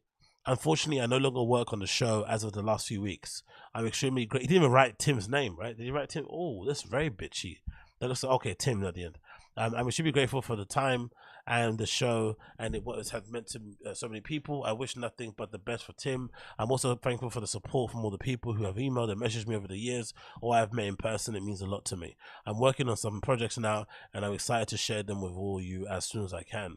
So he decided to legitimately leave and do his own thing.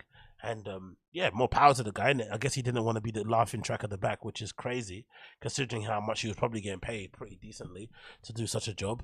I don't really understand it, but from what Tim has said in the follow-up podcast, he basically didn't feel like he was creatively, you know, he didn't feel like he was doing the things that he was wanting to do creatively. He kind of felt like the podcast was quite limiting in that respect. But still, again, the money that they make, you know, I would imagine maybe just phoning it in for a few more months would have been helpful. Maybe to start your own thing. But, you know, sometimes if it's not for you, it's not for you. So bless the guy. But the bad development on the back of it was this deleted podcast that they did where Tim and Ray Kump decided to weirdly go in on Ben. And it wasn't too surprising. If you're a fan of Tim Dillon, you'd know Tim's only got like one default response to conflict where he kind of doubles down and gets even more cunty than he usually is. So it's not surprising that happened. And also maybe, you know, Ben basically decided to walk away because he just wasn't creatively empowered or whatever. Maybe he'll just walk away on his own dime.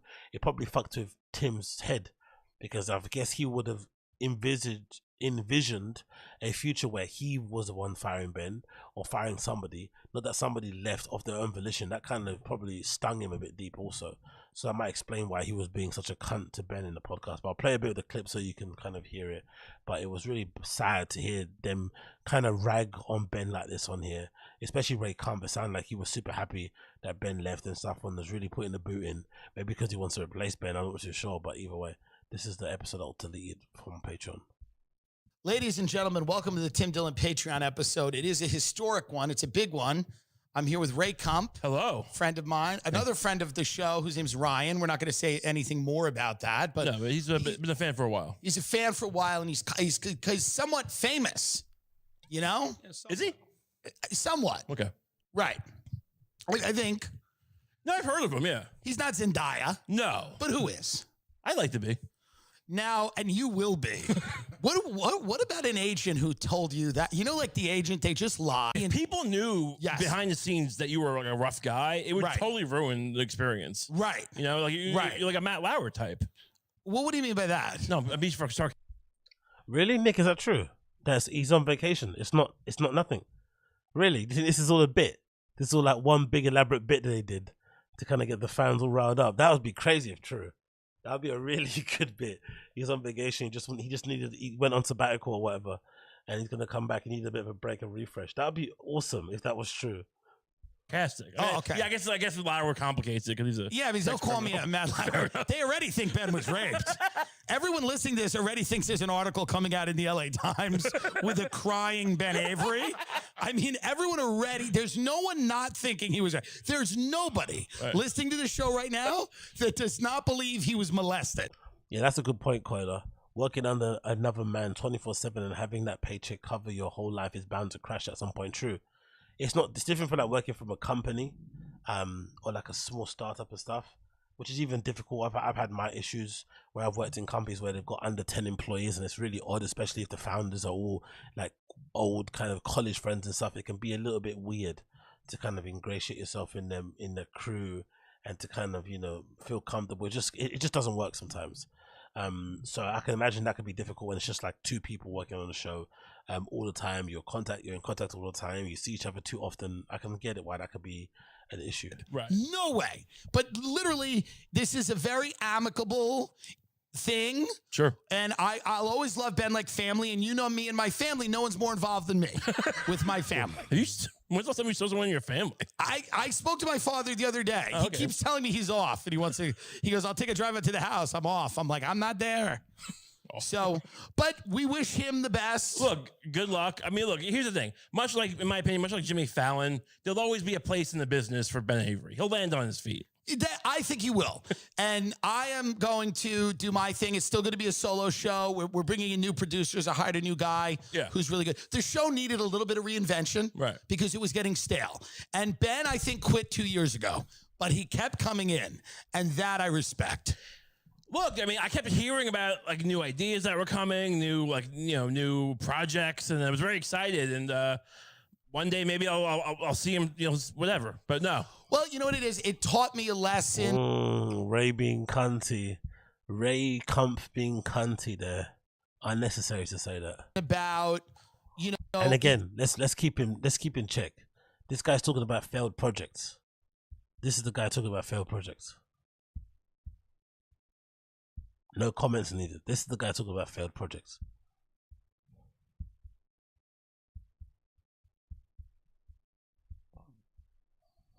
I'm a little rough around the edges guy, and there's some people that are in your organization need more. I don't know. I just pay people, and I go, here, I'm giving you money. Right. I'm not going to hug you and tell you you're the best, but some people do probably want more of that. Yeah, look, they want that's because I have blow ups sometimes, but for me, you get over a blow up in a day. Right. And it's not a big deal. But for other people, it's a bit more of a thing. No, people would rather be like treated with respect than like be paid like $44,000 a year. Well, I'm not. I paid him a lot more than that. That's my point. Right. It's like people are weird.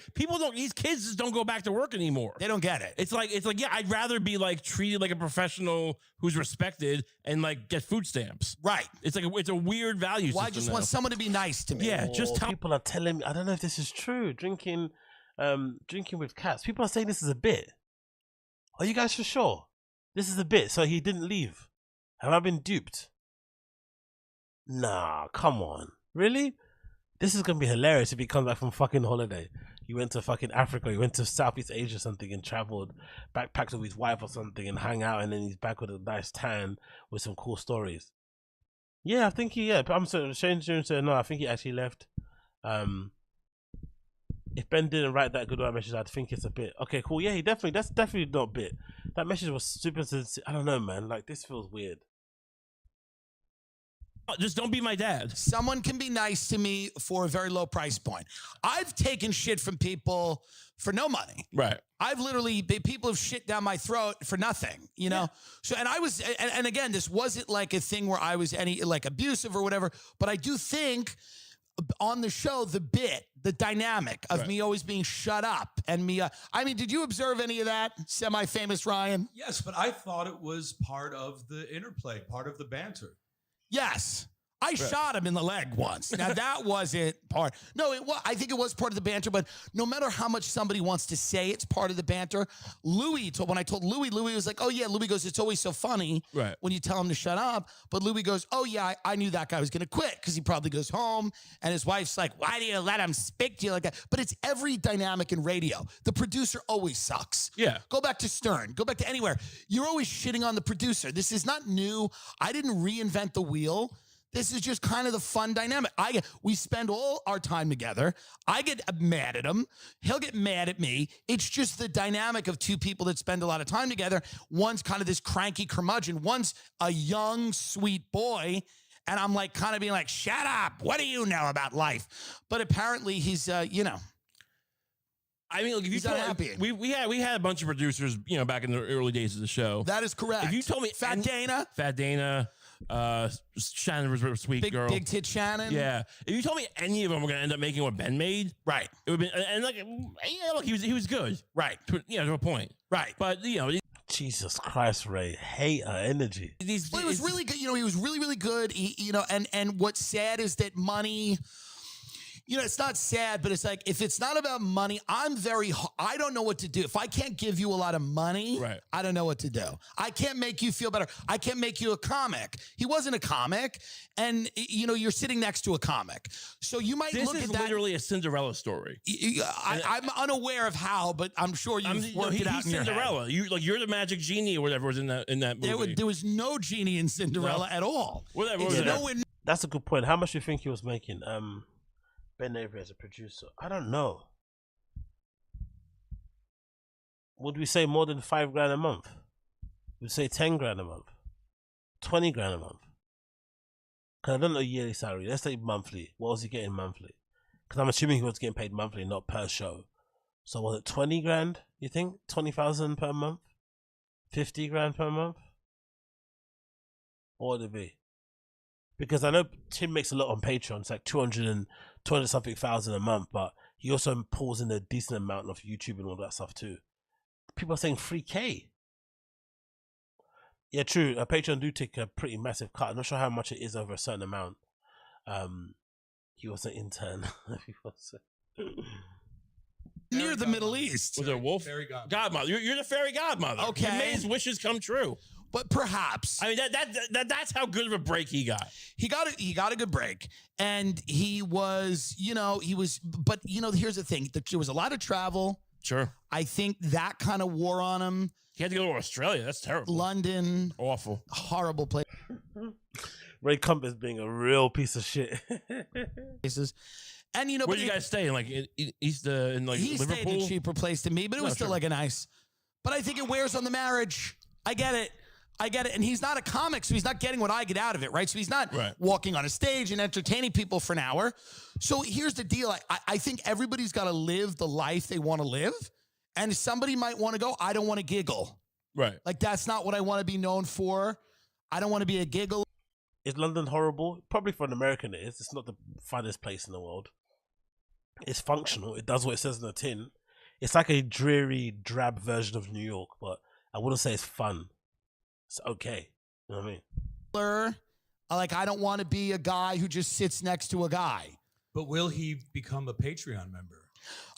I'm sure that he probably has a subscription, or I mean, he's gonna have to if he's not paying now. You should reset the Patreon so the password doesn't work anymore. Well, should we come up with a tier? Should we come up with a tier ex-producer?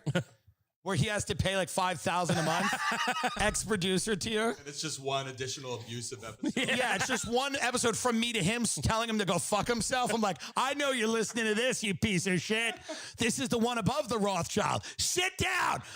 Tell your wife it's time for the monthly fuck you. You forced him to take it as part of a severance package? Yeah. My business manager's like, hello, Ben. As part of the severance, you will be given several weeks of your salary. Also, Tim has stipulated that for one episode on the Patreon every month, he will insult both you and your wife, and you will have to listen to it. You will have to record yourself listening to it. Like, I should make a stipulation where it literally he has to sit there and have a camera on him for an hour while I just scream at him.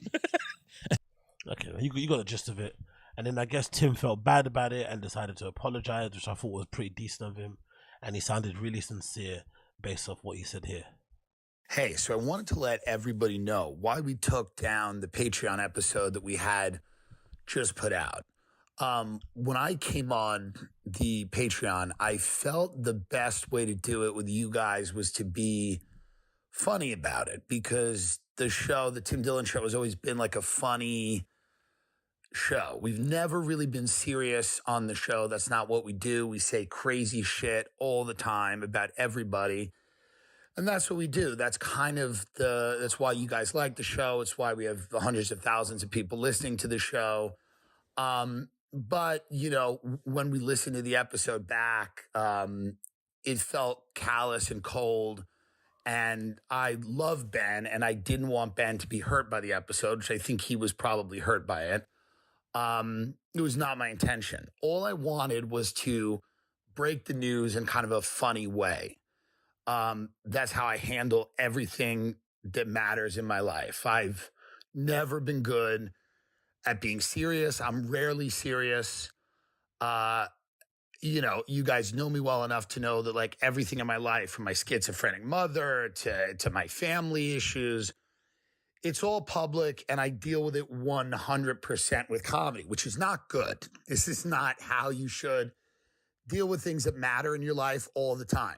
This is not, it's not a recommendation. I'm not telling people this is the right way. And comedy is not accuracy. Comedy is not being real. Comedy is being funny, talking shit and being funny. And when we listened back to the episode, I realized, Ray was being Ray, which if you know anything about the show, you know what Ray does. He's a curmudgeon, And, you know, I was going back and forth with him, but none of that, you know, was necessarily the right tone for the episode. I think it came off like I was callous or that I undervalued Ben. And 100% Ben, the dynamic between me and Ben is why the show was great. The videos we made impacted culture. Many of them went viral. They were covered by major news platforms. Ben is this insanely talented guy, but I do feel, and I know that he feels, that he wants to do more than produce a podcast. And that's a fact. So you get the gist. Not too sure if it is a bit or not. Some people are making me doubt this whole thing. So hopefully it's actually is legit, because if it isn't, they definitely got me hook, line, and sinker. They definitely got me hook, line, and sinker. So let's move on to the pièce de résistance here. This is Brendan Schaub on the Schaub Show, ranting about the whole Dana White thing and Mark Zuckerberg going to the UFC and the story not being real and Dana lying about it, and then Zuckerberg or Zucks being there. And for whatever reason, Brendan still hasn't flipping got over the beef from before, the one-sided beef for the most part, and he decided to kind of go in on flipping Dana White and also kind of going on Joe, but not really. I mean, he kind of didn't really mention him by name and was kind of shook to say anything else, and it clearly looked like he went to, you know, it clearly looked like he kind of avoided it for the most part. But I think this is pretty decent, so let's check this out. This is a pretty decent episode to see this guy definitely unraveling, because he probably is a lot more, I would say, from what I can see from the outside looking in, he does look to have less peers in the industry who are willing to stand next to him after the whole Bobby Lee, Annie Liederman stuff, and, you know, and Khalyla, that for sure. It's definitely affected how he's viewed by some people, but, you know, the next best thing to do is to create kind of false controversy and stuff, so I guess it's working for him in that regard. During on her press conference goes, yeah, it's interesting. Mark Zuckerberg rented out the entire arena for the fight night, right? Mm-hmm. So Mark Zuckerberg spotted case at UFC 61 despite Dana White's bullshit claim. Now, technically, Dana White isn't full of shit here, because he said that Mark Zuckerberg didn't just rent it out just for him. Okay, if we're looking at this, there were... Imagine you having money that long, you do that. I remember I was speaking to somebody the other day actually about WeWork. I'm not sure if you have a WeWork out there in the States, but yeah, you must do it. You must have it in the States too. What I'm talking about, it's an American founded company, but this company WeWork, obviously co-working spaces. At the peak, they were doing some crazy shit, and I think they have a documentary and a TV series about the founder too, because he ended up doing some shady business dealing stuff. And even though he ended up running that company into the ground, he still walked away with millions, right? In a sort of weird severance payment thing, and he sold those stocks and he had ownership, like crazy shit. He fucked up but still got paid. But anyway, I was talking to someone the other day about it, and they remembered that 1 year WeWork had their staff party at Printworks. And Printworks, if you don't know, if you guys know it, if you're not in London and the UK, but Printworks is one of our basically premier nightclubs. It's one of the biggest nightclubs here that we have in the UK overall. So imagine a whole company hiring the entire nightclub just for their staff party, Christmas party type of vibe. That was it, nothing else. They also hired in the DJs and stuff, like crazy amount of stuff. So imagine being at Facebook and get an email from Mark Zuckerberg that he's going to rent out the entire fucking UFC Apex and take random people selected by a generator from Facebook to come and join him. Like crazy, isn't it? Crazy. There's a few others in the crowd, so it's not just Mark Zuckerberg, but also, do we think that Mackenzie Dern had this weird, elaborate conspiracy theory she came up with and just pulled it out of her ass, which is nice ass, but did she pull it out of her ass going, oh yeah, Mark Zuckerberg rented the entire arena out? You guys think Mackenzie Dern had some elaborate plan and just made that up and said it at a press conference? Or do you think there's some smoke there? Do you think, I don't know, she's around UFC officials, somebody told her that Mark Zuckerberg rented out the Apex Center? Is that so far-fetched to think? Why is he repeating this point like 70 million times? Okay, we get it. Come on. And then obviously that struck a nerve with Dana. He goes, that's complete bullshit. He didn't do that. And then you watch the fight on Saturday, and that's exactly what he did. So it's strange to me that it's okay for Dana to go against his fighters and, you know, devalue him and he's lying or call another guy a fucking dummy because he had a conspiracy about UFC 279 because there's some smoke there. Again, I have no issues with Dana. Yeah, you do. This fake no issues thing, you do have issues with him. But we've also fallen into this pattern where he is a promoter, right? So have we ever met a promoter that doesn't lie? Name one that's never lied to you. Go, I'll wait. Are you done? You can't think of any? Cool. You guys are shouting into your cars as you're driving to work listening to this. You can't think of anyone? Me neither. That's what promoters do. They lie. They're businessmen, they're promoters, and most promoters are, you know, scum, dude. So that's what they do. It's just what they do. It's part of the gig. So my thing here is if it's part of the gig, why does it annoy you so much? Clearly Dana lied about this. They clearly rented it out, which doesn't make a lot of sense to me. And for whatever reason, I came to the office today and I was asking the team, why does this piss me off? Why is it okay that Mark Zuckerberg all of a sudden started noticing? Excuse me? All of a sudden? Why is it okay that Mark Zuckerberg all of a sudden started noticing the UFC? He's like, I like the UFC. Look at this. This was like, do me a favor. Look up the next fight night. I'm renting the entire arena. And why is he imitating Mark Zuckerberg? Why is Mark Zuckerberg so sassy? If anything, he's way more sassy than Mark Zuckerberg, from what I can see, from the outside looking in. Since like, I don't know if it works like that. He's like, it does for me. They just play by a different set of rules. It's like he's Caesar from Gladiator. Like he's Joaquin Phoenix from Gladiator. Where it's just this weird, I don't know what it's triggering to me. When I found that out, and I think if I'm Mackenzie Dern, the reason she mentioned it, because you're a main event on a UFC fight card. It's a big deal. Now imagine this is such a big deal and you thrive off the energy of the fans, and then you find out that this rich guy who created Facebook, who has lied through his fucking teeth about suppressing information that he doesn't agree with. He lies. And then finally on Rogan was like, we did make some mistakes with the misinformation. We were in cahoots with the, you know, with the White House, which is insane. And Twitter's the same and YouTube's the same. And this will get demonetized because I'm even bringing this up. I don't give a fuck at this point. Bring it on. The thing is. So what, is he some sort of freedom fighter now? Like, is this what he's turning into? Is there something weird about a guy because he owns $1 billion company and just recently found his passion in MMA and jiu-jitsu, and it's just so strange that he can go, I like that sport, I'm renting it out. Now imagine you're Mackenzie Dern, you're the main event and that arena is empty because this privileged nerd from Harvard created an app called Facebook, and all of a sudden fancies himself some UFC and decides to rent out the arena for your main event. That's what I'm about to say, the Rinks. I don't get the point of what he's saying. Is he just pissed off that Mark Zuckerberg knows Dana White and doesn't know him? Because he's acting as if he ever bumped into Mark Zuckerberg, or if Zuckerberg said, I'm a big fan of you, I liked fucking you'd be surprised, I checked out Gringo Pappy and I liked it too. If he said that to him, he's acting as if like he wouldn't be over the moon and sucking off Mark Zuckerberg every time he speaks about him on a podcast. Great guy, amazing guy, he was so nice to me, he even said he liked my show. Like, he's acting as if that's not the truth. I don't, honestly, like as the Ring said, like, what is the point? Like, he's just ranting and raving about the UFC, about Mackenzie, and basically trying to speak for Mackenzie Dern. Has she said she had an issue with it? I don't really know, but it's such a weird place to be. And we're just all cool with it. For the first time ever. No media. Nothing. Now, they've never done this for anybody. They've had Donald Trump in the arena.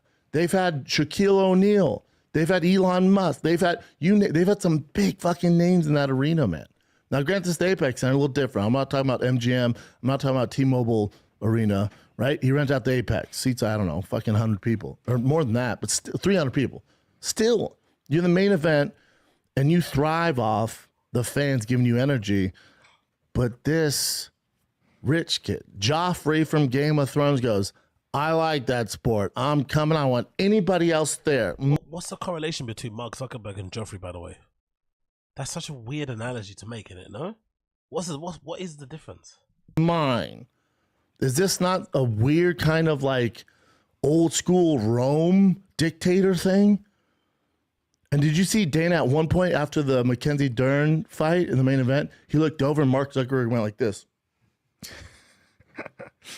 And then Dana was like, kill her. No, I'm just making that up. He didn't do that. But you could see that. Oh, really? You made that up. That was a joke. Cool. I heard Mark Zuckerberg go, when do the lines come out? Isn't that weird? Mark Zuckerberg went, hey, when do the lines and when do the chains with the balls on them come out? When do they start hitting each other in the face and killing each other? And Dana went, Mr. Zuckerberg, this isn't Rome. Okay, dude? This isn't the Coliseum. Nobody's dying. Zuckerberg went, well, I should have paid a little more. It's insane. Now, I wonder what the deal was. You know? What's the deal here? Because Dana is far right. You know what I'm saying? Like, he's Mr. Trump. So his information getting suppressed. But the UFC, obviously, he doesn't bring some of the politics in the UFC. So is it just like, I'll scratch your back, you scratch mine, I'll let you sit here like the rich Joffrey from Game of Thrones and watch it with your wife who clearly isn't into it? Some guy threw a spinning back fist, and I thought she was going to throw up. She was cage-side about to throw up because two grown men were fighting. She was terrified. Mark Zuckerberg is like, yes, blood, death, kill him. Look at her. Terrified. Look at her. Terrified. She's not into this shit. Look at, she's like, oh, I can't. Oh, my God. That's not even bad, girl. You got a safe one. And that arena was empty. I don't get the arena point was of this. I empty, really don't man. get the point of this. I'm really struggling to get the point of this. Like, what the fuck is going on here? It sucks for the Definitely fighters. not packed. What'd you say? Definitely not packed. Not No, like plays, normal. and also I bet the other Facebook employees like, hey man, we would have went. Mark's like, no, mine, no. He's just Joffrey from Game of Thrones. How far does this go? If you hope, dude, Zuckerberg, back the fuck up. Hopefully he's not a Bo Nickel fan. Hopefully he's not an Izzy fan. How far was this gonna go? What if he becomes a big Izzy fan? Izzy's next pay-per-view fight, it's just Mark Zuckerberg in a giant arena. Like how far? And he has all the money to do it. For him, what is it? The gates, whatever, like 13 million or something by the time they sell it. That ain't shit. He can do that easily. What if like? What if his girl was like, "Oh, I had so much fun. I had so much fun. Let's do it again, but I want to do it at Madison Square Garden."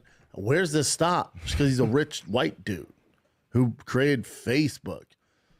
Stole Facebook, am I right? Let's call a spade here. Stole it from the twins. That's why he paid them all the money. Anyway, you've never seen that show, The Network, the movie. Go up for me though, Chin. What did Luke Thomas say? Okay, no, I can't. Enough. So then Brendan's still got a boner for Dana. He clearly hates him for whatever reason. Maybe it's a Reebok deal. Maybe it's just the constant back and forth they've had over the years and stuff. But I'm pretty sure that coupled with the Khalyla thing and the Annie stuff and the Bobby stuff, it probably isn't helping his relationship with fucking Joe Rogan either. So it's a very strange tactic to approach and do things by, to be honest. He's arguing with the main guy at the UFC. Joe Rogan loves that guy so much, so much so that he's willing to leave that company and walk if they decide to fire fucking Dana White. So the fact that he's going after such a big fish is a bit bizarre in my opinion. But hey, these people are always a bit weird. So moving on, let's move on to this. I think this is pretty good. So let's move on. This is pretty decent. So I'm not sure if you guys are aware of what's it called? What's the podcast called? Full Send podcast. I'm not sure if you guys are aware of them. But essentially, one of their members decided to leave because they felt like they weren't getting compensated enough, and then the main guy decided to reply back, and they decided to have a back and forth. But the really surprising thing about it was the amount of money that this guy was making, being one of the four co-hosts, let's say, of this podcast. And it just makes me fucking wonder, these people, like, is it entitlement that they want more, or does he really deserve it, considering the contributions he's made to the show, considering how successful the show is in general, considering maybe how much the fans like him? I don't know. I wonder if that's a thing, but let's read it anyway. This is a article courtesy of Bro Bible. It says, Bob Menery breaks his silence on leaving Full Send podcast, says he built the fucking thing. Bob Menery is Bob Menery sat down with Ted Bedard or Tommy Bounceback. for his first episode of Menery's of Ripper Mangoes, and he shares a lot of what's happening recently, why he's no longer with Full Send, and if there's bad blood and everything else. Yeah, I've transcription. So let's see if we can get this here, transcription, and see what he has to say, the great man himself, right? So let's go. There's the questions here. The questions are here. So it says, obviously, no, let's scroll down a bit more. Let's scroll down because I want to see the bit where they're talking about the money, because that's the most important part of the whole thing, actually.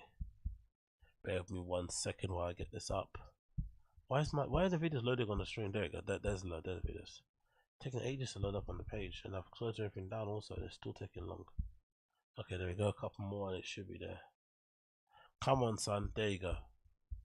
Okay, so this is obviously a collection of the guests that Bob Menery is basically having on his own podcast now at the moment. So fair enough. And if I scroll down a little bit here, I should find the rebuttal. Yeah, so this is it. So I guess that was him basically flexing and saying how much work he done for the podcast, and then I guess Kyle saw that and basically counteracted that claim. And look at the amount of people Full Send were able to kind of pull in for their show: Dana, Snoop Dogg, Logan Paul, Kodak Black, Post Malone, Khalid, Mike Tyson, Jamie Foxx, Little Dirk, Luke Combs, Colby Covington, there's Roman, Jake Paul, Rick Ross. Yeah, so crazy list. And then Bob's list is John Jr., Robert O'Neill, Jordan Belfort, Brian, whoever that person is, Antonio Brown, Candace Owens. So it's a fairly decent list, but it doesn't beat the Full Send in-house team. You know what I mean? Being able to put that together, that's pretty impressive. It continues. Kyle then goes on to say that he considered Bob one of his best friends, a claim that seems to be pretty obvious based on how they seem to be in public. So let's play this and see what Kyle has to say about the entire thing. All right, guys. You guys know I don't do the back and forth shit on Instagram. I don't do the social media drama shit. That's seriously not my thing. But with all the shit that Bob has been Oh, come on. Stop doing that, please. lying about on social media, he's pretty much backed me into a corner now and attacking something that I've built for 10 fucking years, poured my blood, sweat, and tears into. So there's no choice. I gotta clear some shit up. So first things first, Bob is saying on social media that we owe him money. That is a complete lie. We don't owe Bob Menery a cent. He's also saying that he had the worst deal, a terrible deal for the podcast. But guys, in the 10 months that he was on the show, he made $1.2 million. $1.2 million in 10 months. I'm gonna show you guys exactly what his deal was. So this is Bob's deal. I typed it out on screen on Instagram here too. Also, he had not one, but two different... Hold on. What's his deal? He had 30% of the ad revenue, not ownership. Oh my god. This motherfucker was getting paid $7,500 per episode. Wow. 50% of the podcast merch he had. And all expenses covered by Full Spend. So Full Spend. So that means what? Ground transport, hotel stays, like food, all on the company card. That is insane. So his takeaway per month, if he's still hanging out that flipping oh, that's insane. Oh my god. Wow. Different lawyers look over this deal, and it is extremely generous. If you guys do not understand, I'm gonna pull it up here. So he got 30% of the ad revenue of the show. He never owned it. He always says he owns it. He never had ownership of the show. On top of that, he had 7.5K an episode, usually around 30K a month if that's 4 episodes. Jesus Christ. 50% of the podcast. 30K a month to film 4 episodes a month. It's not even a week. 4 episodes a month, 30K. I'm in the wrong business, man. Jesus Christ. Merch, which is insane. First class flights, hotels, transportation, all covered by us. Oh my god. The production, the staff, and the equipment, all covered by us. So Bob had no expenses. Everything production-wise was covered by Nelk. All Bob had to do was show up. Say too, I personally have taken 0% of any of the podcast earnings. Anything that I've technically made has gone right back into the show, paying for the staff, paying for the production, paying for the travel. But Bob's 1.2 million. On top of that, the opportunity to join the Full Send team And to get exposure, obviously from you guys, from the craziest fucking fan base on the internet, that's priceless. Like, so many doors were opened up for him. And the amount of huge brand deals that he got and did on his Instagram because of this, like, it's insane. The thing I want to talk about is Bob saying that he built the show, he got all the guests. I will give credit to Bob. He got some fire-ass guests, but the vast majority of guests were gotten by Team Full Send. And anyway, you get the gist of this sort of stuff, right? You get the gist of it. And let me continue on here. Oh, why is it doing now? That person thinks, what I do? Oh, God, go away there. But you get the gist. My only question about this whole thing is that I wonder what happens with these shows. Like, how can someone be so comfortable making so much money? Like, you know, $7,500 per episode and 30K per episode or per month, sorry. Where does it suddenly go wrong? Where does it suddenly go to the point where I get falling out where you don't want to be friends anymore? But where does it go from enjoying the success of your career, doing the thing that you love with your people that you love and appreciate? Maybe they're your brothers, maybe they're just friends you met there. You're having a good time, blah, blah. When does it go from that to then suddenly you're beefing over ownership and stuff? How does that happen? Is it because you feel like you're not being paid enough at the very beginning because you own it or something? Or what? What's happening? I wonder what the deal is, because it happens a lot with podcasts. Not only them, many podcasts are going through the same thing. It's just really, really weird, man. It always happens. It's like such a good little situation they got going on there, because who wouldn't want to make crazy bits of money with your friends and stuff? That's a dream of anybody. And then to go there and just kind of piss it all away just doesn't make any sense to me. But, you know, maybe I'm the one that's in the wrong there. Maybe I'm the one that's in the wrong. Let's move on here. Oh, have you guys seen this? This is, where is it? Let's move this. Where is it? Where is it? Where is it? Where is it? Is that one? Yeah, let's go this one. So let's move on to that and let's hear it for this one. This is a clip again taken from the Final Kids. I read it, and this is a clip taken from, I'm guessing, Theo Vaughn. A clip taken from the Theo Vaughn and not Theo Vaughn, Brendan Schaub and Theo, formerly King of the Stink show that now Erik Griffin's on. So I'm gonna play this for you in a minute. Bear with me 1 second while I put this up. And you know what's good is that. Oh, damn it! It puts up a full screen. Come on, hurry up. There you go. Let's send it back and let's get this up on the screen so you guys can see it.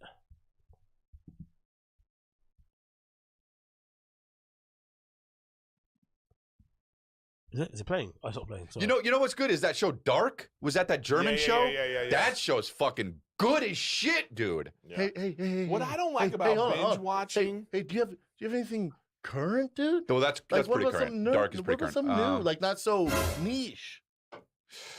I don't know. You won't watch Breaking Bad. Yeah, bro. This guy's niche with his fucking. I'm definitely not watching it. What are you watching? Name a show, dude. Stranger Things, Boo! Ozark, Narcos, Yellowstone. Narcos is fine. Narcos is fine. But dude, they need to stop with the fucking voiceover, dude. There's so much. It's like, I know what I'm watching, motherfuckers. It's like, and the Narcos. You speak Spanish? No. Well, that's why they have. No. The fucking guy is and then the Narcos was ahead of us there, and we went to the Narcos, and then what the Narcos didn't know was we were 4 steps ahead of them. It's like, dude, I'm watching the fucking show. It's like you're watching the show and someone's next to you and like, dude. Brendan's struggling to get involved and to make jokes also is pretty telling in this, isn't it? They're meant to be riffing off each other and going back and forth, but he's just incapable of it. I like that. You know why? Because you're an idiot. That's why. Dude, you just watch the fucking show, bro.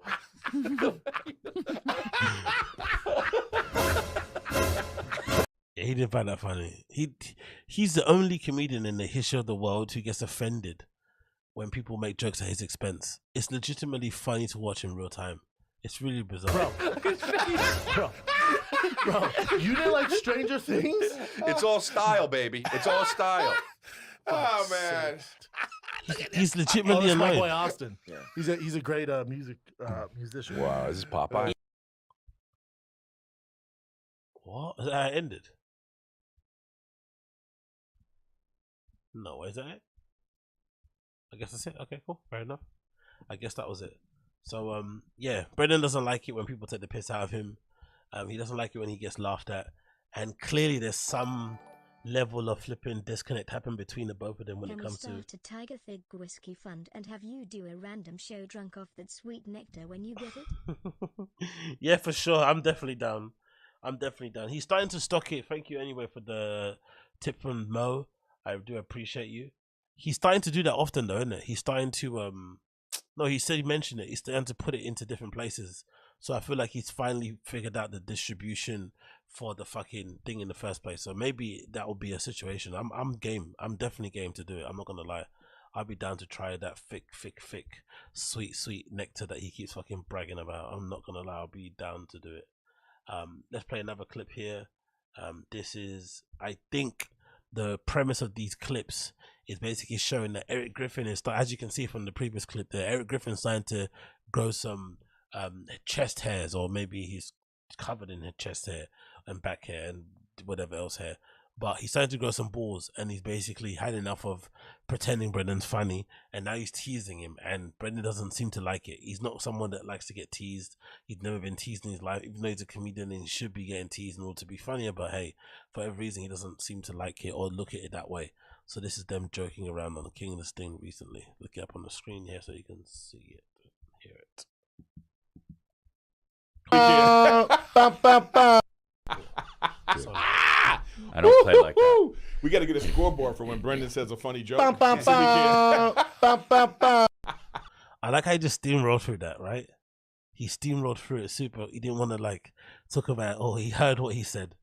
Let's have a noise for Brendan every time he actually tells a funny joke. That was fucking brutal. But the other one as well was probably equally as worse, I think. Maybe even worse. Because there's clearly the green light has been put on fucking Brendan, and people are just saying the most wildest shit to him, even in person. Outside, man.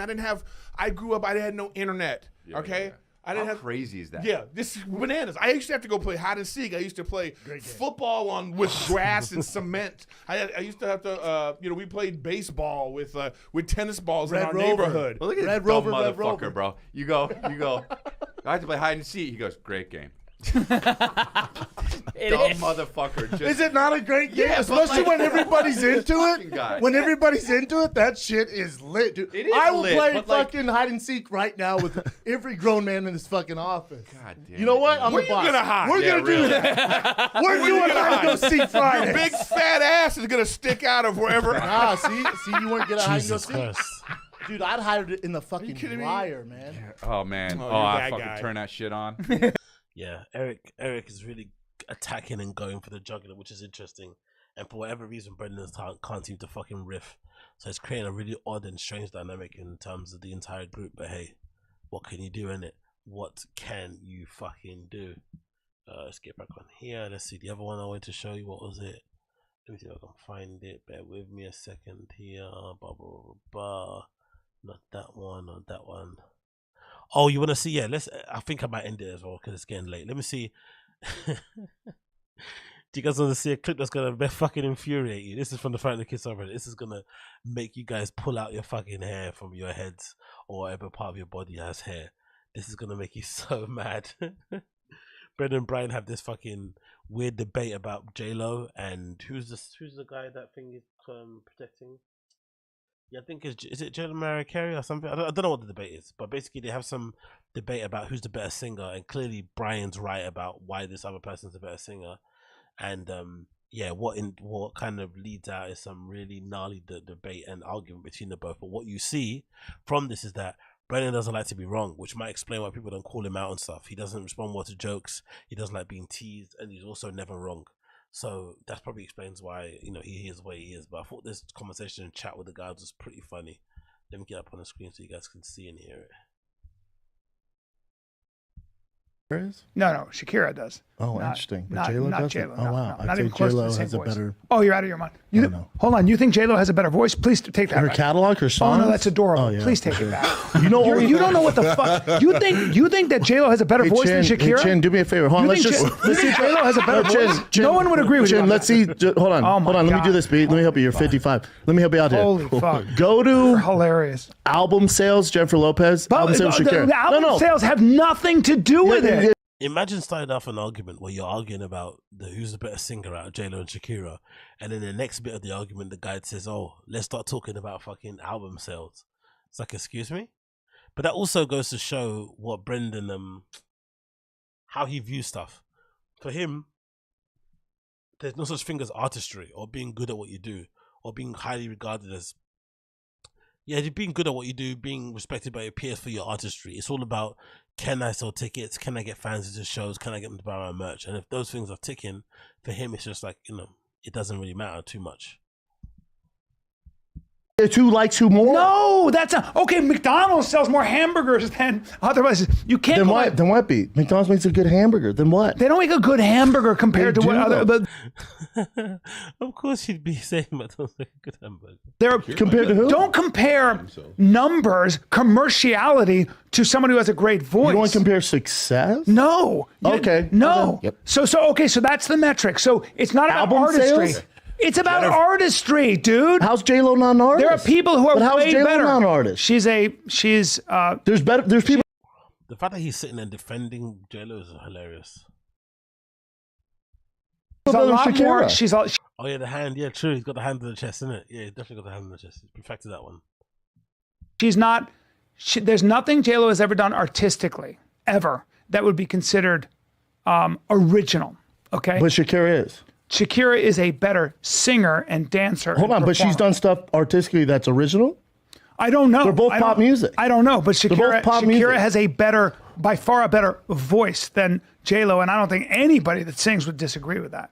You can't just go by how many records she sold. But she still beats her with records. Shakira still beats her. Yeah. So Shakira gets Shakira's a monster. more than 8 They're million. both huge. But Jennifer Lopez, to me, has always been just. I mean, I just think here's she my falls thing. short for me. Here's my in every thing. way, in every way. I'm a fan of J-Lo and Shakira. Here's my But are you a fan? What do you mean you're a fan? I of like her? J-Lo. But what do you mean? What do you mean? Like, what do Hold you on, mean? B, by why are you a fan of Shakira? Calm down, dude. No, You're not calm Shakira's down. agent. Here's my other thing. I don't give a fuck. But if you want to argue, argue. That's gaslighting 101, right? He's the one that's not calm, and he's telling the other person to be calm, and he's the one that's trying to basically act like J-Lo's agent when he's throwing it back at him, and Brian's not appreciating it. They do not like each other anymore, boy. That's for sure. Oh, come on. What's happening with this play? All fucking day Well, with let's it. argue. So calm down. Why do you like Here's the J-Lo? thing. Adele's better than both of them, Correct. talent-wise. Shakira's pretty badass, but Adele She's has not an amazing voice. as far as voice. No, hold on. We're not talking about dancing. We're talking about singing. No, Shakira can.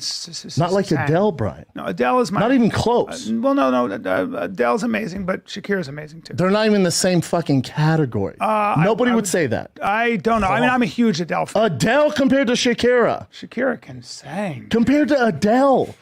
She's like once in a lifetime fucking voice. Yeah, Adele's ridiculous. Yes. She's great. But Shakira. So that's your point. Can belt. Your point is Shakira's better because she has a more better voice, right? I think Shakira is a more of a artist. Oh my god, this is hurting my brain. What a redacted debate, man. And again, from a former fan, this show's gone to complete shit. I'm surprised people still tune in. Maybe it's people like myself that hate watching it that tune in too, but the show's gone to absolute shit, man. It's a real shame. It's a real bloody shame. Anyway, it's getting late over here. It's nearly 3 a.m. or no, 2 a.m. actually. This has been the random show. Is it 2 a.m.? No, it's 3. Shit, my brain's going fucking fried. It's fucking 3:30. Okay, so it's super late here. So I'm gonna leave you and love you guys. Thank you so much for tuning into the random show episode number 53. There's a couple of things I didn't get a chance to get around to, so I'm gonna leave them for the next episode. So definitely keep in touch, and I'll do one soon. Hopefully tomorrow, maybe I might do another random show actually. So that should hopefully be fun. But yeah, man, big up everyone that tuned in. Big up everybody that that hung out. Big up everyone that joined the chat. If you haven't already, please make sure you smash that like button for me, please. Click subscribe if you want to be subscribed. Join the flipping, you know, the fans on the flipping channel. And in general, I do appreciate every single one of you that tunes in, that comes and hangs out and does the funds. Big up everybody in chat. Big up Michael Birmingham. Big up Shane Jr. Big up Mr. Ricky Ism. Mickey what? Mr. Rick Ism. Mr. Rick Sim. Sorry. Big up Flazzers. Big up Mr. Big up High Commander. Big up Eddie D is always here. Big up Andrew W. Big up Shane. All these people in the chat. Honestly, big up, man. You guys have made it really fun. So take care, everybody. Really had a good time. Peace.